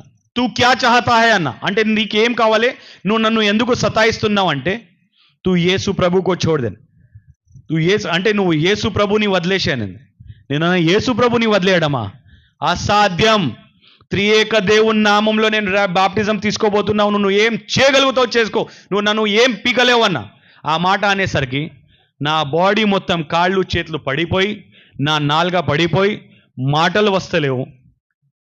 కాళ్ళు చేతులు పడిపోతుండగా గట్టిగా నవ్వుతుంటే నిన్న భార్యని పిలవాలని అనుకుంటున్నా, పిలవలేని పరిస్థితిలో ఉన్నా. నేను ఏడుస్తున్నా నా కన్నీరు కారవడం మొదలైంది. ఆ కన్నీరు వచ్చినప్పుడు సడన్గా ఆలోచన ఏం వచ్చిందంటే, నా భార్య ఇప్పుడే అనింది కదా, యేసు రక్తమే జయం, యేసు రక్తమే జయం, యేసు రక్తమే జయం. ఆ మాట గుర్తుకొచ్చి నేనేం చేసినానంటే, అదే మాట పలుకుతుండగా, యేసయ్యా నీ రక్తంలో జయం ఉంది, యేసయ్యా నీ రక్తంలో విడుదల ఉంది, యేసయ్యా నీ రక్తంలో విమోచన ఉంది, యేసయ్యా నీ నామం కన్నా ఏది కూడా పై నామం లేదు, నీ నామంలో ఉన్న జయం ఏ నామంలో లేదు. నేను నమ్ముతున్నా కాబట్టి నువ్వు ఇప్పుడే నా కోసం నిలబడి ఈ సాతాన్ని ఇక్కడి నుంచి తరుము అని చెప్తే, ఆ మాట ఎప్పుడైతే లోపల నుంచి నేను అనుకుంటున్నానో, యేసయ్యా నీ నామంలోనే ఉన్న జయం నాకు ఇవ్వమని చెప్తే, ఆ మాట సడన్గా నా నోరు ద్వారా వచ్చింది, నా ముందల నుంచి అది వెళ్ళిపోయింది. యేసయ్య నామం ఎప్పుడైతే పలికానో, అంటే పలికే ముందు కూడా ఎప్పుడైతే బాడీ మొత్తం నాది పడిపోయింది, పూర్తిగా ప్యారలైజ్ అయిపోయిన బాడీ, సడన్గా నీ నామంలో నా జయం నాకు ఇవ్వు, నీ నామంలో నా ధైర్యం నాకు ఇవ్వమంటే నా చేతి బైబిల్ వైపు పోయింది. ఇదే బైబిల్ తెరిచి ఇట్లా చూసి నేను ఒకటేనా, నీ నామంలో ఉన్న జయం నాకు కావాలి, ఈ సాతాన్ని ఇప్పుడు ఇక్కడి నుంచి నువ్వే తరమాలంటే, ఆ మాట అనేసరికి ఇది వెళ్ళిపోయిన తర్వాత నెక్స్ట్ డే నా బ్యాప్టిజం కోసం March 14, 2020 బ్యాప్టిజం ఎక్కడంటే నారాయణగూడ బ్యాప్టిస్ట్ చర్చ్ హైదరాబాద్లో నా బ్యాప్టిజం జరిగింది. బ్యాప్టిజం జరిగేటప్పుడు ఇప్పుడు నేను అనుకుంటా ఎంతమంది జనాలు ఉన్నారు కదా, నా బ్యాప్టిజం చూడడానికి దగ్గర 200 నుంచి 250 మెంబర్స్ వచ్చారు. అంటే ఎప్పుడైతే మన పిల్లలకి మనం బ్యాప్టిజం కోసం తీసుకోపోతామో, ఫ్యామిలీ మొత్తం పోతుంది, మ్యాక్సిమం 10-15 మెంబర్స్ 20 మెంబర్స్ పోతారు కదా. అప్పుడు మార్చ్ నెల కాబట్టి అప్పుడు లీవ్స్ దొరకవు కాబట్టి నా భార్య వాళ్ళ బంధువులు ఏం చేసిండ్రంటే, ఎవరికైతే చాత్ అవుతుందో, అంటే ఎవరికైతే లీవ్ దొరుకుతుందో లీవ్ పెట్టుకొని ఫ్రమ్ బెంగళూరు, హైదరాబాద్, వేరే ప్రాంతాలు, అనంతపూర్, కర్నూలు అందరు లీవ్ పెట్టుకొని హైదరాబాద్ వచ్చి, ఈ దుర్మార్గుడు, ఈ ఘటికుడు, నిజంగా ఈ రయీస్, ఈ అహ్మద్ హుసేన్ నిజంగా రక్షింపబడుతున్నాడా, నిజంగా బ్యాప్టిజం తీసుకుంటున్నాడా, ఇప్పటిదాకా ఎన్నోసార్లు మా ముందల్నే మా బిడ్డని అవమానించినాడు కదా, హింసించినాడు కదా, అలాంటోడు నిజంగా రక్షింపబడ్డా, నిజంగానా? అది చూడడానికి ఎక్కడి నుంచి, బెంగళూరు నుంచి, అనంతపూర్ నుంచి, కర్నూలు నుంచి, డోన్ నుంచి, హైదరాబాద్ నుంచి, ఎక్కడెక్కడి నుంచో వచ్చారు. ఎంతమంది 200 నుంచి 250 మెంబర్స్ వచ్చారు. కానీ ఎప్పుడైతే నేను బ్యాప్టిజం తీసుకున్న తర్వాత సంతోష్ నగర్ బ్యాప్టిస్ట్ చర్చ్లో నేను వాక్యం విన్నాను కదా, ఆ వాక్యం ద్వారా ఏదైతే నేను బలపడిన తర్వాత కళ గురించి నేను పాస్టర్ గారిని మాట్లాడాను కదా, ఆ పాస్టర్ గారు కూడా నా బ్యాప్టిజం చూడడానికి వచ్చారు. ఆ పాస్టర్ గారు ఏమన్నారంటే, సార్ అహ్మద్ హుసేన్ సార్, మీరు ఈరోజు బ్యాప్టిజం తీసుకున్నారు కాబట్టి మా సంఘంలో నా ప్రతి ఒక్కరు ఈరోజు లీవ్ పెట్టుకున్నారు, వాళ్ళు కూడా సంఘం దగ్గర ఎదురు చూస్తున్నారు. మీరు ఇప్పుడే బ్యాప్టిజం తీసుకున్న వెంబడే మీరు అందరు మీరు అక్కడ రావాలి, ఇప్పుడే మీ సాక్ష్యాన్ని పంచుకోవాలి అన్నారు. 250 మందికి తీసుకొని మరలా మేము ఎక్కడ పోయినాం, సంతోష్ నగర్ బ్యాప్టిస్ట్ చర్చ్కి పోతే అక్కడ దగ్గర 150 మంది ఇంకా నా కోసం వెయిటింగ్లో ఉన్నారు. 400 మెంబర్స్ ముందల నా టెస్టిమనీ ఆ రోజు మొదటి సాక్ష్యం చెప్పిన తర్వాత నిన్న ఇలా జరిగింది అని చెప్తే పాస్టర్ గారు సడన్ గా లేచి, బ్రదర్ ఇప్పుడు అపవాది నుంచి మీకు ప్రాబ్లం లేదు, ఇప్పుడు అపవాదికి మీ నుంచి ప్రాబ్లం ఉంది. ఎందుకంటే దేవుడు అపవాది మీద మీకు జయాన్ని ఇచ్చినాడు, చాలా వరాలు మీకు ఇవ్వబోతున్నాడు, నేను ఈరోజు మీకు చెప్తున్నా చూడండి అని అప్పుడే లేచి చెప్పారు. ఆయన చెప్పిన తర్వాత ఇంకా కొంత 2-3 పాస్టర్స్ కూడా అక్కడ ఉన్నారు. ఒక పాస్టర్ సంపత్ అని మలక్పేటలో ఉంటారు, ఆయన కూడా కొన్ని నెలల తర్వాత నాకు పిలిచారు. March 14th 2020 రోజు నేను బ్యాప్టిజం తీసుకున్నాను. March 20th రోజు జనతా కర్ఫ్యూ, March 21st 2020కి corona holiday start. First corona. ఆ కరోనా సమయంలో నేను వాక్యంలో బలపడడానికి దేవుడు ఏం ఏర్పాటు చేసిండు, ఫస్ట్ ఈయనకు ఏర్పాటు చేసుకుంటే ఈ వాక్యంలో బలపడి ఈయన కూడా నా కోసం సువార్తని ప్రకటిస్తాడని దేవుడు ఆ రోజు అనుకున్నాడు. కాబట్టి కరోనా హాలిడేస్లో ఎప్పుడు కూడా నేను ఎంజాయ్ చేయకుండా నేను వాక్యంలో ఎంజాయ్ చేశాను. దేవుని నామంకు మహిమ కలుగును గాక. ఆ కరోనా సమయంలో నేను వాక్యంలో బలపడిన తర్వాత ఎప్పుడైతే సెకండ్ వేవ్ కరోనా కంప్లీట్ అయిందో దాని తర్వాత ఒకటి తర్వాత ఒకటి చాలా మంది సంఘాలు నాకు పిలవడం స్టార్ట్ చేసిన తర్వాత దానిలో ఒక పాస్టర్ సంపత్ గారు ఫ్రమ్ మలక్పేట్, ఆయన సంఘంకి పోయినప్పుడు ఏం సంఘటన నా జీవితంలో జరిగిందంటే,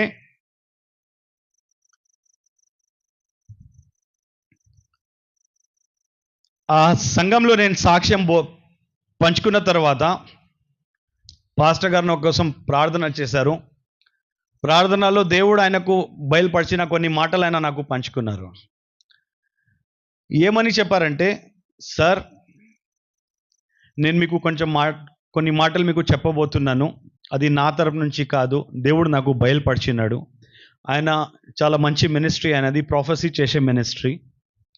అయితే ఆయన అన్నారు, నేను ఏదైతే మీకు ఇప్పుడు చెప్పబోతున్నానో మీకు చాలా కఠినంగా ఉండొచ్చు, మీ సాక్ష్యం విన్న తర్వాత నాకు చాలా సంతోషం అనిపించింది. అప్పుడే మీకోసం ప్రార్థిస్తే దేవుడు మాట్లాడిన కొన్ని మాటలు, నాకు బయలుపరిచిన మాటలు ఇప్పుడు మీకు చెప్పబోతున్నాను.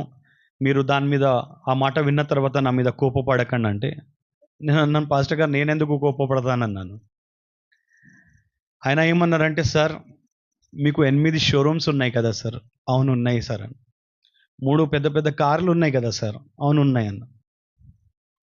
సార్ చాలా భూములు ఉన్నాయి కదా సార్ మీకు. అవును ఉన్నాయి అన్న. కొన్ని లక్షలు ఉన్నాయి కదా సార్ బ్యాంకులో మీకు. అవును ఉన్నాయి అన్న. ఏదైతే ఈరోజు మీ దగ్గర ఉందో ఇవన్నీ మీరు పోగొట్టుకుంటారు అన్నారు. ఆయన చెప్పిన తర్వాత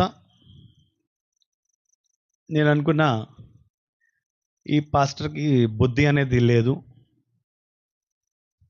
నాకు జస్ట్ మెల్ట్ చేయడానికి నా దగ్గర నుంచి ఏదైనా పైసలు నాకు రావాలని అనుకుంటున్నాడేమో. దాని తర్వాత ఇంకో మాట ఆయన ఏమన్నారంటే, బ్రదర్ ఇప్పుడు ఏదైతే మేము చెప్పబోతున్నానో అది ఇంకా కఠినంగా ఉందన్నారు. చెప్పండి సార్ అన్నారు. చెప్పాలా వద్దా అర్థమైతలేదు సార్ అంటే, నేను అనుకున్నా ఈ నాటకాలు చేస్తున్నాడు వీడు లోపల నుంచి అనుకున్నా. అంటే సారీ, నేను చాలా అంటే అప్పుడు అనుకున్న మాటలు చెప్తున్నాను, వీడు చాలా నాటకాలు చేస్తున్నాడు, ఏదో ఇలాంటి మాయ మాటలు మాట్లాడి నా దగ్గర పైసల గురించి అడుగుతాడేమో అనుకున్నాను. ఒకవేళ అడిగిన ఒక 10,000 ఆయన మొహం మీద పడేద్దామని ఆ ఆలోచనతోనే ఉన్నాను. అయితే ఆయన చెప్పిన మాట ఏంటంటే, నెక్స్ట్ మాట, సార్ మీ దగ్గర ఉన్న ఆస్తి, మీ దగ్గర ఉన్న అంతస్తు, మీ దగ్గర ఉన్న షోరూమ్స్, మీ దగ్గర ఉన్న బ్యాంక్ బ్యాలెన్స్, మీ దగ్గర ఉన్న భూములు అన్నీ మీ చేతి నుంచి వెళ్ళిపోతాయి సార్ అన్నారు. అది ఇప్పుడే అన్నారు కదా సార్. ఇంకో మాట ఇప్పుడు ప్రకటిస్తున్నా వినండి సార్ అన్నారు. సార్, మీ కమ్యూనిటీ వాళ్ళు మీకు ఎదురుగా అయిపోతారు, మీకు అంటే ఆపోజిట్ అయిపోతారు, మీకు అగేన్స్ట్గా అయిపోతారు, మీకు విరోధంగా అయిపోతారు. మీ కమ్యూనిటీ వాళ్ళే మీకు చంపాలని అనుకుంటారు, మీ కుటుంబ సభ్యులు మీకు వ్యతిరేకంగా అయిపోతారంటే సార్ ఇది కొత్త విషయం కాదు సార్. ఎవరైనా తుర్కోడు ఇప్పుడు క్రైస్తవుడిగా మారిపోతే ఖచ్చితంగా తుర్కులు ఊకే ఉంటారు సార్, వాళ్ళు అలా ఖచ్చితంగా అగేన్స్ట్ అవుతాడు సార్ అన్నారు. సార్ అవుతారు కదా సార్, కరెక్టే సార్. ఇంకో మాట చెప్పబోతున్నా సార్ అన్నారు. ఇప్పుడు ఇంకా ఏం మిగిలింది సార్ అన్నా నేను.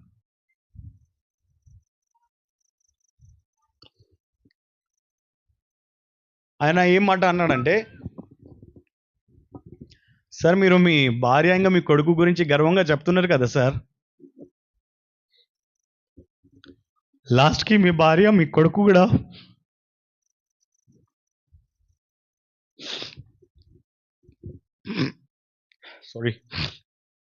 లాస్ట్కి మీ భార్య మీ కొడుకు కూడా మీకు వ్యతిరేకంగా అయిపోతాడు సార్, మిమ్మల్ని వదిలేసి వెళ్ళిపోతాడు సార్. అంటే కుర్చీ మీద కూర్చున్న నేను లేచి దమాగోమా ఖరాబాగా తెరా అన్నాను నేను డైరెక్ట్గా.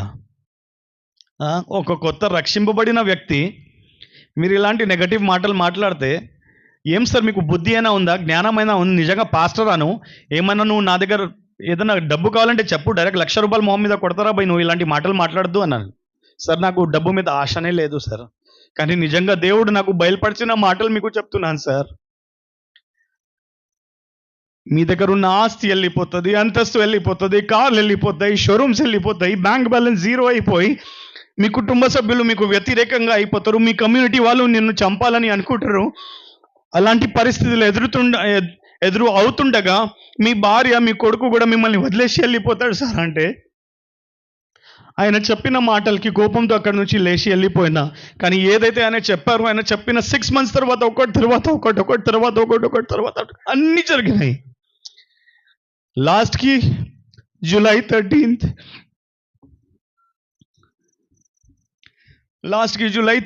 2023 నా భార్య కూడా నన్ను వదిలేసి నా కొడుకుని తీసుకొని వెళ్ళిపోయింది. August 16th 2023 నాడు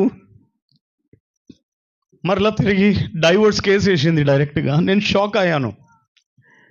నేనన్నా సోనా ఏం చేస్తున్నా, కనీసం అర్థమవుతుందా నీకు? అన్నీ పోగొట్టుకున్నానే, అందరూ విరోధంగా ఉన్నారా నాకు, నువ్వు వద్దే వద్దు అంటుంది. ఇప్పుడు పోయి లాస్ట్కి కోర్టులో కాలు పట్టుకున్నాను, నన్ను క్షమించరా. సరేలే నా తప్పు ఉంది, నేను నీకు తిట్టినా నాకు తప్పు ఉంది, కానీ ఎప్పుడైతే నేను తురుకుడుగా ఉన్నప్పుడు నువ్వు నాకు అన్ని భరించినావు నా కోసం, ఇప్పుడు నేను ఒక క్రైస్తవుడిగా మారిపోయిన తర్వాత జస్ట్ తిడితే వెళ్ళిపోతావా అన్నాను. నువ్వు నీ నోడుతోనే అన్నావు కదా వెళ్ళిపోమని. నేను కోపంగా అన్నాను రా, నేను కొంచెం ఫ్రస్ట్రేషన్ లెవెల్ నాకు ఎక్కువ అయిపోయింది, డిప్రెషన్లో వెళ్ళిపోయింది, ఆ సమయంలో అట్లా జరిగిపోయింది, నన్ను క్షమించు అంటే నేను రాను, ఏమైనా చేసుకో నేను రాను అనింది. కోర్టులో ఎన్నోసార్లు ఆమె దగ్గర పోయి కాలు పట్టుకున్నా, ప్లీజ్ అర్థం చేసుకో, ప్లీజ్ అర్థం చేసుకో. రానంటే రాను, దేవుడు నాకు అవకాశం ఇచ్చినాడు, ఎందుకు వదులుకూడదు ఇప్పుడు నేను నిన్ను అంట. కానీ ఆ పాస్టర్ గారు ఇంకో మాట అనిండ్రు సార్. పోతుండగా మరలా ఆపి, సార్ వెళ్తున్నారు, ఇంకో మాట మీకు చెప్పాలని అనుకుంటున్నాను సార్, ప్లీజ్ ఒక్క నిమిషం సార్ అన్నారు. ఇంకా ఏం మిగిలిందా అయ్యా అన్నా నేను. సరిపోవట్లేదా మీకు, డైజెస్ట్ అవుతలేదా నీకు అన్నా నేను. చెప్పండి సార్, ఇంకా కక్కండి నా గురించి అన్నాను. చెప్తే సార్ ఇప్పుడు వినండి సార్ ఇంకో మాట, ఇవన్నీ జరిగినప్పుడు అప్పుడు మీరు దేవుని కోసం స్థిరంగా నిలబడితే ఖచ్చితంగా దేవుడు మీ జీవితంలో ఎన్నో అద్భుతాలు చేస్తాడు సార్ అన్నారు. ఆయన ఈ జరిగే సమయంలో ఇప్పుడు ఈ శోధనలు ఏదైతే జరుగుతున్నాయో, ఇప్పుడు సమయం ఎలా జరుగుతుందంటే కొన్నిసార్లు ఒక పూట కోసం కూడా నాకు డబ్బులు ఉండవు, ఒక పూట తిండి తినడానికి కూడా కొన్నిసార్లు ఆలోచిస్తాయి, ఇప్పుడు ఏం చేయాలి దేవా. ఒక అప్పట్లో రాజా లాంటి బతుకు నేను బతికినాను, అప్పుడు యోబ్ని గుర్తు చేసుకుంటాను. యోబ్ని గుర్తు చేసుకొని ఒకటే అనుకుంటాను, యోబ్ అన్ని పోగొట్టుకున్నాడు, కానీ దేవుని కోసం నిలబడ్డాడు. కానీ యోబ్కి ఇచ్చిన ఇంకో వరం ఏముండే అంటే ఆయనకు దేహం మొత్తంలో పుండ్లు అయిపోయినాయి, కానీ దేవుడు ఇంకా నాకు స్వస్థత అనేది ఇచ్చిండు. అంటే దేవా సరేలే, నా బాడీలో ఏ అనారోగ్యం అనేది ఇవ్వలేదు కదా. లాస్ట్ ఇయర్ జనవరి మంత్లో సూసైడ్ దాకా వెళ్ళిపోయాను. సూసైడ్కి వెళ్ళిపోయినా నేను, నా దగ్గర 2 పని చేసే పిల్లలు, వాళ్ళు నన్ను అంటే వాళ్ళకు కూడా తెలియదు నేను అట్లా హ్యాంగ్ చేసుకున్నానని. రాత్రి 2:30కి సడన్గా వాళ్ళు మేల్కొన్నారు. మేల్కొని నా రూమ్ లాక్ ఉంటే వాళ్ళకు డౌట్ వచ్చి అన్నయ్య అన్నయ్య అని పిలిస్తే నేను పలుకుతలేనందుకు భయపడి డోర్ని ఇరగొట్టేస్తే నేను అనుకుంటా ఇంకా 20-30 సెకండ్స్ ఉంటే చనిపోతుండే. ఇప్పటిదాకా నాకు 20 months పైన అయిపోతుండే చనిపోయి. ఆ రోజు వాళ్ళు నన్ను కాపాడినప్పుడు నేను అనుకున్న దేవుడే వాళ్ళని పంపించినాడేమో, ఇంకా దేవుని కార్యంలో నేను దిగాలేమో అని ఆ రోజు నిర్ణయించి, అప్పుడు కూడా నేను దేవుని కొరకు అంటే అంత స్థిరంగా నిలబడలేదు లాస్ట్ ఇయర్ జనవరి మంత్లో. దాని తర్వాత మార్చ్ మంత్లో బాంబేకి నాకు ఒక పెద్ద సంఘం వాళ్ళు పిలిచారు. దగ్గర 3000 members నా సాక్ష్యం వినడానికి అక్కడ కూర్చున్నారు. సార్ సాక్ష్యం ఇంకా వాక్యం మీదే ఉంది సార్, ఫస్ట్ ఒక 1.5 hour సాక్ష్యం చెప్పండి, ఒక 1 hour వాక్యం చెప్పండి అన్నారు. ఆ 3000 members నేను సాక్ష్యం చెప్తుండగా, దాని తర్వాత వాక్యం చెప్తుండగా, ఇప్పుడు మీరు ఎంత ప్రశాంతంగా కామ్గా కూర్చున్నారు, వాక్యంలో కూడా అలాంటి పిన్ డ్రాప్ సైలెన్స్ చూశాను నేను. నా వాక్యం అయిపోయిన తర్వాత ఆ పాస్టర్ గారు అన్నారు, సార్ మీరు థియాలజీ ఎక్కడ చేశారు సార్ అన్నారు. అంటే అక్కడ హిందీలో బోధించాను బాంబేలో. థియాలజీ ఎక్కడ చేసినారు, పాస్టర్ ట్రైనింగ్ ఎక్కడ చేసినారు సార్ అంటే, సార్ నేను పాస్టర్ ట్రైనింగ్ చేయలేదు సార్ అన్నాను. సార్ మీరు పాస్టర్ ట్రైనింగ్ చేయకుండానే మీరు ఇంత మంచి బోధిస్తున్నారు సార్, ఇంత మంచిగా మీరు స్పష్టంగా మీరు వాక్యాలు చెప్పేస్తున్నారంటే, సార్ ఏదైతే నేను చదివాను, ఏదైతే దేవుడు నడిపిస్తున్నాడో అది చేస్తున్నా సార్. ఆ రోజు ఎట్లా అనిపించిందంటే దేవుడు నాతో మాట్లాడుతున్నాడు, నువ్వు పాస్టర్ ట్రైనింగ్ చేయకుండానే ఇంత మంచి బోధిస్తున్నప్పుడు నువ్వు ఒకవేళ నా కోసం నిలబడితే ఇంకా నా గురించి ఎంతగానో సువార్తని నువ్వు ప్రకటిస్తావు, మంచిగా బోధించి ఎంతో మందిని నువ్వు రక్షణ మార్గంలో తీసుకొని వస్తావని ఆ నిర్ణయం తీసుకొని, అప్పుడు బైబిల్ కాలేజ్ ఎక్కడ ఉందని ఫస్ట్ హైదరాబాద్లో అనుకున్నాను పెద్ద కాలేజ్లో చేరదామని. కానీ దేవుడు పిలుపు ఇక్కడ కర్నూలు సాల్ట్ బైబిల్ కాలేజ్లో నేను జాయిన్ అయ్యి అక్కడ పాస్టర్ ట్రైనింగ్ నాది స్టార్ట్ అయింది. ఇప్పుడు 3 monthsలో నా పాస్టర్ ట్రైనింగ్ కూడా కంప్లీట్ అయిపోతుంది. కానీ దేవుని కృప వల్ల ఇప్పటిదాకా ఈ సంవత్సరం లోపల్లోనే 95 ప్రసంగాలు నావి అయినాయి.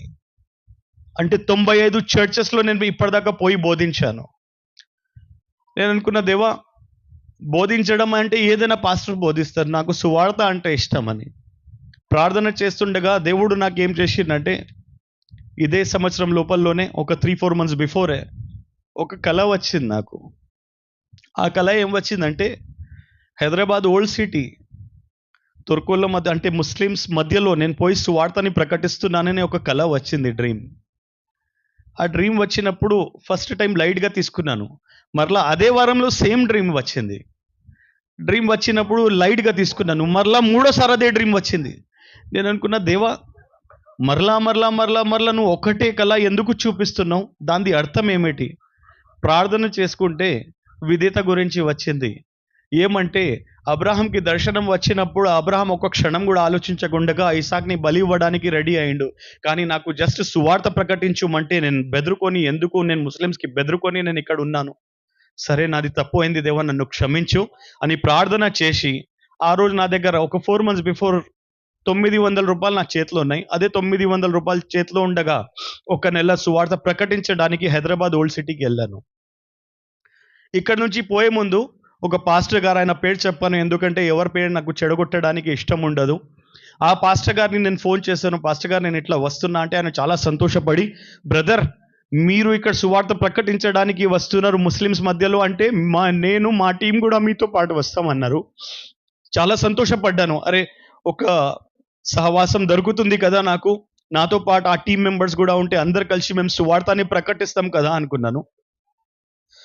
హైదరాబాద్ చేరిన తర్వాత ఎవరైతే పాస్టర్ గారు నాకు ప్రామిస్ చేశారో కి I and my team will be with you, అక్కడ పోయిన తర్వాత నేను సువార్త ప్రకటించాను. 27 days దాకా నా ఫోనే ఎత్తలే ఆ పాస్టర్ గారు. హైదరాబాద్లో ఉన్న నేను సువార్త ప్రకటించేటప్పుడు ఫస్ట్ 3 days ఏం చేశానంటే, ఏదైతే ఏరియాస్ దేవుడు నాకు చూపించినాడో ఆ ఏరియాస్లో పోయి, అన్ని ఓల్డ్ సిటీలో ఏరియాస్లో పోయి ప్రార్థనలతో కంచె వేశాను. 4వ దినం నేను సువార్త ప్రకటించడం మొదలుపెట్టాను. 5వ దినం సువార్త ప్రకటించేటప్పుడు మార్నింగ్ 7:30కి నేను బయలుదేరుతుండే, ఒక్కరినే పోతుండే. సువార్త అంటే ప్యాంప్లెట్స్ తీసుకొని నేను పోకుంటుండే. Direct 1-on-1 face to face ఏదైతే వాళ్ళకు డౌట్స్ ఉన్నాయో నేను చెప్తుండే వాళ్ళకు. యేసు ప్రభు గురించి ఏదైతే వాళ్ళు ఇప్పటిదాకా తప్పు అవగాహనలో ఉన్నారో, ఆయననే లోక రక్షకుడు అని సువార్తని ప్రకటిస్తుండే నేను. సువార్త ప్రకటించేటప్పుడు డైలీ మార్నింగ్ 7:30కి బయలుదేరి నేను వెళ్ళిపోతుండే. సాయంత్రం 6-6:30 లోపల వచ్చేస్తుండే. ఆ రోజు 5:30 అవుతుండగా నేను అనుకున్న నెక్స్ట్ డే ఇప్పుడు నేను రూమ్ దగ్గర వెళ్ళిపోదాం. రూమ్ కోసం అంటే మీరు అనుకుని ఉంటారు 900 రూపీస్లో మీకు రూమ్ కూడా దొరికేసిందంటే దేవుని కృప వల్ల నా దగ్గర పనిచేసే అబ్బాయి దగ్గరనే నేను పోయి పడుకున్నాను. కానీ ఆయనకు నా ఫ్రెండ్ అని పిలుచుకుంటాను నేను. ఆయన దగ్గర పోయి నేను వానికి అడిగిన, అరే నేను వచ్చి నీ దగ్గర ఉంటే నో ప్రాబ్లమా అంటే, అన్నయ్య నేను చిన్న ఉన్నప్పుడు ఈ అబ్బాయి ఉన్నాడు, అప్పటి నుంచి నా దగ్గరనే ఉన్నాడు ఆ అబ్బాయి. ఇప్పుడు ఆయనకు దగ్గర దగ్గర 33 ఇయర్స్ అబ్బాయికి. ఇప్పుడు ఆయన అన్నాడు, అన్నయ్య చిన్నప్పటి నుంచి నువ్వు నన్ను సాకినావు కదా అన్నయ్య, నా దగ్గర ఉండనీకి నేను కాదంటానా అన్నయ్య అన్నాడు. థ్యాంక్ యూ రై, ఏమనుకోవద్దు, నేను ఇట్లా వేరే పని మీద అంటే ఆయనకు కూడా చెప్పలేదు సువార్త కోసం వెళ్తున్నానని. అంటే ఆయనకు అప్పటిదాకా కూడా తెలియదు నేను ముస్లిం నుంచి కన్వర్ట్ అయినా, ఎందుకంటే వాళ్ళు కూడా ముస్లిమ్సే కాబట్టి. కానీ ఎప్పుడైతే 5th డే ఎప్పుడైతే అంటే నా సెకండ్ డే ఆఫ్ సువార్తకి పోయినప్పుడు 5:30కి నేను అనుకున్న సువార్త ముగించి ఇప్పుడు వెళ్ళిపోదామంటే, ఒకరికి కోపం వచ్చి కొట్టడం మొదలు పెడితే, తూ కహా పే ఆకే క్యా బాత్ కర్ రా మాలూమ్ రే తెరే, అంటే నువ్వు ఏ స్థలంలో నిలబడి ఎవరి గురించి మాట్లాడతావు, జ్ఞానం ఉందా రా నీకు అని కొట్టడం మొదలు పెడితే ఇప్పుడైతే మనం వీడియో మనమే పెట్టుకున్నాం కదా, వాళ్ళు నా వీడియోస్ తీస్తున్నారు. వీడియోస్ తీసేసి హైదరాబాద్ మొత్తంలో వైరల్ చేసేసి ఎంతగానం కొట్టిండ్రంటే నా దేహం మీద ఉన్న నా బట్టలు చింపేదాకా వాళ్ళు కొట్టిండ్రు. షర్ట్ చినిగిపోయింది, ప్యాంట్ చినిగిపోయింది, మొహం నుంచి రక్తం రావడం మొదలైంది, వీపు మీద ఇంత పెద్ద గడ్డ అయిపోయిండే, కాళ్ళు చేతులు ఫ్రాక్చర్ అయిపోయిండే, అంత ఘోరంగా కొట్టిండ్రు. కొట్టిన తర్వాత అలాంటి పరిస్థితుల్లో వెళ్ళిపోయాను రూమ్కి వెళ్ళిపోయి నెక్స్ట్ డే నేను లేవలేని పరిస్థితిలో ఉన్నాను. దేవా 900 తీసుకొని వచ్చాను, దానిలో 500-600 ఇప్పుడే అయిపోయినాయి, ఉన్న 300 నేను హాస్పిటల్కి పోతే వాడు మందులు రాస్తాడు, అన్నీ చేస్తాడు, నేను ఎక్కడి నుంచి తీయాలి దేవా? ఏడ్చుకుంటూ అట్లనే నేల మీద పడుకొని ప్రార్థన చేస్తున్నా. దేవుని కృప వల్ల 3 గంటల మధ్యాహ్నంకి నేను స్టార్ట్ చేస్తే 5:30కి ఒక ధూపం రూపంలో ఏదో ఒక స్మోక్ లాగా నా బాడీ నుంచి బయటికి వచ్చి నా బాడీ మొత్తం హీల్ అయిపోయింది. నా లైఫ్లో that was the first miracle for my self. అంటే నా కోసం నేను ప్రార్థించేటప్పుడు ఫస్ట్ టైం నా లైఫ్లో నాకు మిరాకిల్ జరిగింది అదే. అంటే స్వస్థత వరం అనేది దేవుడు ఆ రోజు ఇచ్చినాడని ఆ రోజు తెలిసింది నాకు. దానికన్నా ముందు కూడా గర్భఫలం లేని వాళ్ళు నా దగ్గర వచ్చి, ఇక్కడ కర్నూలులో నా ఫాస్ట్ ఫుడ్ సెంటర్ ఉంటుండే నాకు ఇంతకుముందు వెంకటరమణ కాలనీలో, ఒక పాస్టర్ గారు నా అడ్రస్ ఇచ్చి పంపించిండ్రు. ఎందుకంటే ఆ పాస్టర్ గారు వాళ్ళ కొడుకుకి కూడా ఒక 11 days నుంచి జ్వరం తగ్గకుంటే దగ్గర దగ్గర 3 హాస్పిటల్స్ తిరిగారు, పెద్ద హాస్పిటల్స్. మందులు వేసుకున్న తర్వాత కూడా తగ్గకుంటే ఆయనకు దేవుడు బయలుపరిచినాడంట, రైస్ దగ్గర ప్రార్థన చేపించుకోండి. ఆయన నాకు ఇంటి దగ్గర పిలిపించుకొని ఆయన కుమారుడు కోసం ప్రార్థన చేపిస్తే 7 నిమిషాల్లో జ్వరం తగ్గిపోయిందంట. నాకు కూడా తెలియదు. ఫస్ట్ ఆయనకు జ్వరం ఉన్నప్పుడు నేను ఆయన తల మీద చేతి పెట్టి ప్రార్థిస్తే ఒక 7 minutes తర్వాత మరలా పిలిపించినారు పాస్టర్ గారు. పిలిపిస్తే, సార్ ఇప్పుడు చూడండి మీరు అన్నారు. చెమటలు కాడుతూనే చల్లగా అయిపోయిండు అబ్బాయి అప్పుడే. నేనన్నా, సార్ ఎంత చల్లగా అయిపోయిండు కదా సార్ అంటే, సార్ దేవుడు నాకు బయలుపరిచినందుకు నేను 11 days నుంచి హాస్పిటల్కి తిరుగుతున్నా, దేవుడు మీ దగ్గర ప్రార్థన చేపించుమంటే దానికోసం మిమ్మల్ని పిలిపించిన సార్ అంటే, ఆ రోజు ఆ అబ్బాయి కోసం నేను ప్రార్థిస్తే ఆ కానుక ద్వారా నాకు 2,000 వచ్చింది ఫస్ట్ టైం. దాని తర్వాత అంటే నేను ఎవరి ఇంటికి పోతే ఫస్ట్ టైం అట్లా జరిగింది.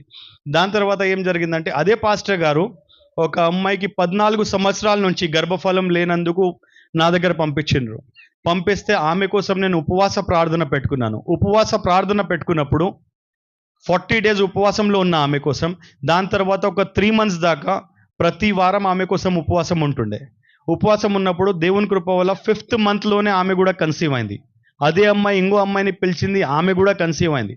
అయితే దేవుడు అప్పుడు చూపించడం, నీకు నేను స్వస్థత వరం అనేది ఇచ్చాను, నువ్వు ఏదైతే నువ్వు అడుగుతున్నావు నేను ఇస్తున్నాను. అయితే నేను అడిగిన దేవా, మరలా నా భార్య నా కొడుకు కోసం నేను ప్రార్థిస్తే ఎందుకు వాళ్ళు తిరిగి వస్తలేదంటే, నువ్వు నా కోసం పనిచేయాలి బేటా, నేను నీ కోసం తర్వాత పనిచేస్తానన్నాడు. అంటే నేను అనుకున్న ఫస్ట్ అయితే ఈ సంవత్సరం జనవరి దాకా నేను ఏడ్చుకుంటూ నా భార్య నా కొడుకు మళ్ళీ తిరిగి వచ్చేయాలి అదే ప్రార్థన చేస్తుండే. కానీ ఇప్పుడు ఎలాంటి ప్రార్థన మొదలైందంటే, దేవా నీ చిత్తంలో నా భార్య నా కొడుకు లేరేమో నాకు తెలియదు నా జీవితంలో, ఒకవేళ ఉన్నారంటే నా దగ్గర పంపించు, ఒకవేళ నీ మినిస్ట్రీకి వాళ్ళు సరిపోకుంటే నీ చిత్తమే కానివ్వు, కానీ నాకైతే నా భార్య నా కొడుకు మీద ఇప్పుడు కూడా ఆశ ఉంది దేవా, వాళ్ళు తిరిగి నా దగ్గర రావాలని. కానీ ఒకవేళ నీ చిత్తంలో మేము విడిపోయి ఉండాలంటే నీ చిత్తం, కానీ ఒకవేళ నీ చిత్తంలో మరలా మేము కలిసి ఉండి మేము మినిస్ట్రీ చేయాలంటే నీ చిత్తంని కానివ్వమని ప్రార్థన, అలాంటి ప్రార్థన ఇప్పుడు చేస్తున్నాను. కానీ ఇప్పుడు మీ అందరికీ ఒక చిన్న రిక్వెస్ట్ ఏంటంటే, మరలా నేను చెప్తున్నా, నా పేరు పాస్టర్ అహ్మద్ హుసేన్ రయీస్ పాల్. యూట్యూబ్లో కూడా నా పేరు మీద ఛానల్ ఉంటుంది, పాస్టర్ అహ్మద్ కొట్టిన వస్తుంది, పాస్టర్ రయీస్ పాల్ అని కొట్టిన వస్తుంది. మీరందరూ నా భార్య నా కొడుకు కోసం మరలా తిరిగి నా దగ్గర ఏకంగా అవ్వాలని నా కోసం ప్రార్థనలో పెట్టండి అని ఒక చిన్న విన్నపం అనేది. ఇంకో మాట ఏంటంటే, దేవుని కృప వల్ల నేను చెప్పాను కదా, అన్నీ కోల్పోయాను. కొన్నిసార్లు తినడానికి కూడా గతి లేనప్పుడు ప్రతి ఆదివారం ఏదో ఒక సంఘం వాళ్ళు పిలుస్తుంటారు కదా, ఆ సంఘం వాళ్ళు ఇచ్చిన కానుక ద్వారానే ఇప్పుడు నేను బతుకుతున్నాను. నేను అనుకుంటా ఒక్కొక్కసారి, రాజా లాంటి బతుకు నేను బతికినా, ఇప్పుడు ఏంటి దేవా ఇలాంటి. ఇప్పుడు వాళ్ళు ఇస్తారు కదా కానుక, 2000, 3000, 5000. ఆ కానుకలో ఉన్న 2000లోనే నేను సరిపెట్టుకుంటున్నా ఇప్పుడు. ఫస్ట్ ప్రతి ఒక్క దినంలో ఒక్కొక్క దినంలో నేను 10,000 దాకా ఖర్చు చేసే మనిషిని. ఇప్పుడు వారం కాదు, నెలకి ఒక 4-5 వేలు నాకు ఉన్న, నా 5 వేలతో నడిపించుకుంటున్నా. అలాంటి పరిస్థితులు ఉన్నాయి. కానీ ఆ 5 వేలలో నేను సంతోషిస్తున్నా. ఫస్ట్ అలాంటి సంతోషం ఎప్పుడు చూడలేదు నేను. కాబట్టి నిజంగా మీరు కూడా ఎవరికైనా డబ్బు మీద ఆశ ఉందంటే, డబ్బు మీద కాకుండా వాక్యం మీద ఆశ పెట్టండి, సువార్త మీద ఆశ పెట్టండి, ఆత్మల మీద ఆశ పెట్టండి. ఎందుకంటే దేవుడు మనకు భూమి మీద పంపించినాడు. ఎందుకంటే సువార్త అని చెప్పి ఇతరులని కూడా రక్షణ మార్గంలో మనం తీసుకొని రావాలి. అదే బాధ్యత ఇచ్చి దేవుడు మనకి ఇక్కడ పంపించాడు. కాబట్టి దేవుడు ఇచ్చిన సాక్ష్యాన్ని దీవించును గాక. దేవుడు మీ అందరినీ కూడా దీవించును గాక. ఈ సాక్ష్యం ద్వారా మీరు కూడా బలపడి, ఖచ్చితంగా మీరు కూడా ఒక్కసారి మిమ్మల్ని మీరు పరీక్షించుకోండి. నేను ఇన్ని శోధనలు ఎదుర్కొన్నా, నేను దేవుని కోసం స్థిరంగా ఉన్నాను. మీరు నిజంగా క్రైస్తవులు, పుట్టక నుంచి మీరు క్రైస్తవులుగా ఉన్నారు. నిజంగా మీరు క్రీస్తు కోసం నిలబడి ఉన్నరా? వాక్యంలో ఉన్నరా? వాక్యానుసారంగా మీరు జీవిస్తున్నారా? ఒక్కసారి ఆలోచించాలి సంగమా. దేవుడి చిన్న